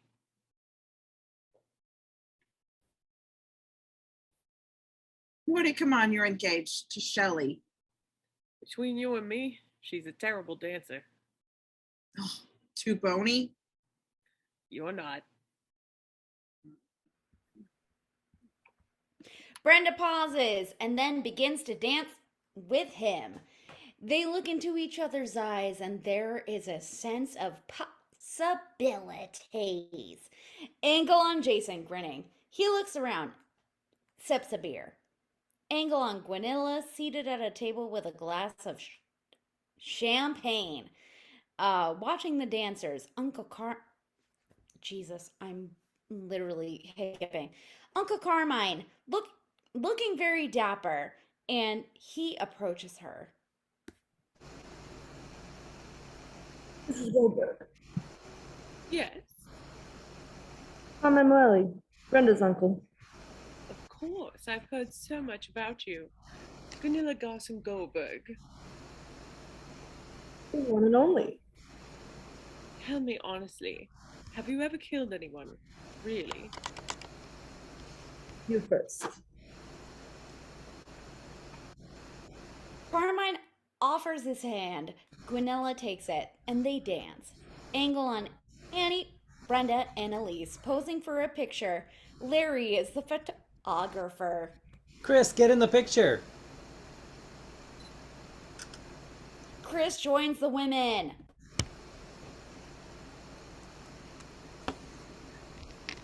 You're an honorary first wife. Come on. Don't you wish Cynthia was here too?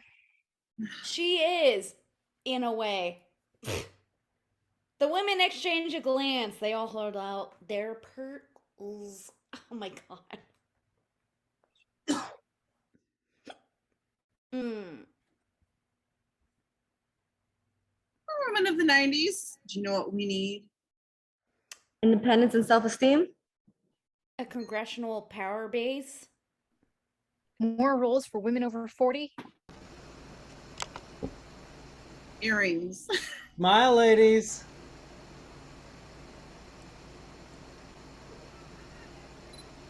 They all look at each other. Why not? Oh. They all grin with their arms around each other and in the same pose as their graduation photo, with Chris standing in for Cynthia. The freeze frame of the four gleeful, radiant women. Music, damn it, is You Don't Own Me, and I am tired, and I am also hiccuping, so bye, bitch. Okay, I'm stopping apparently.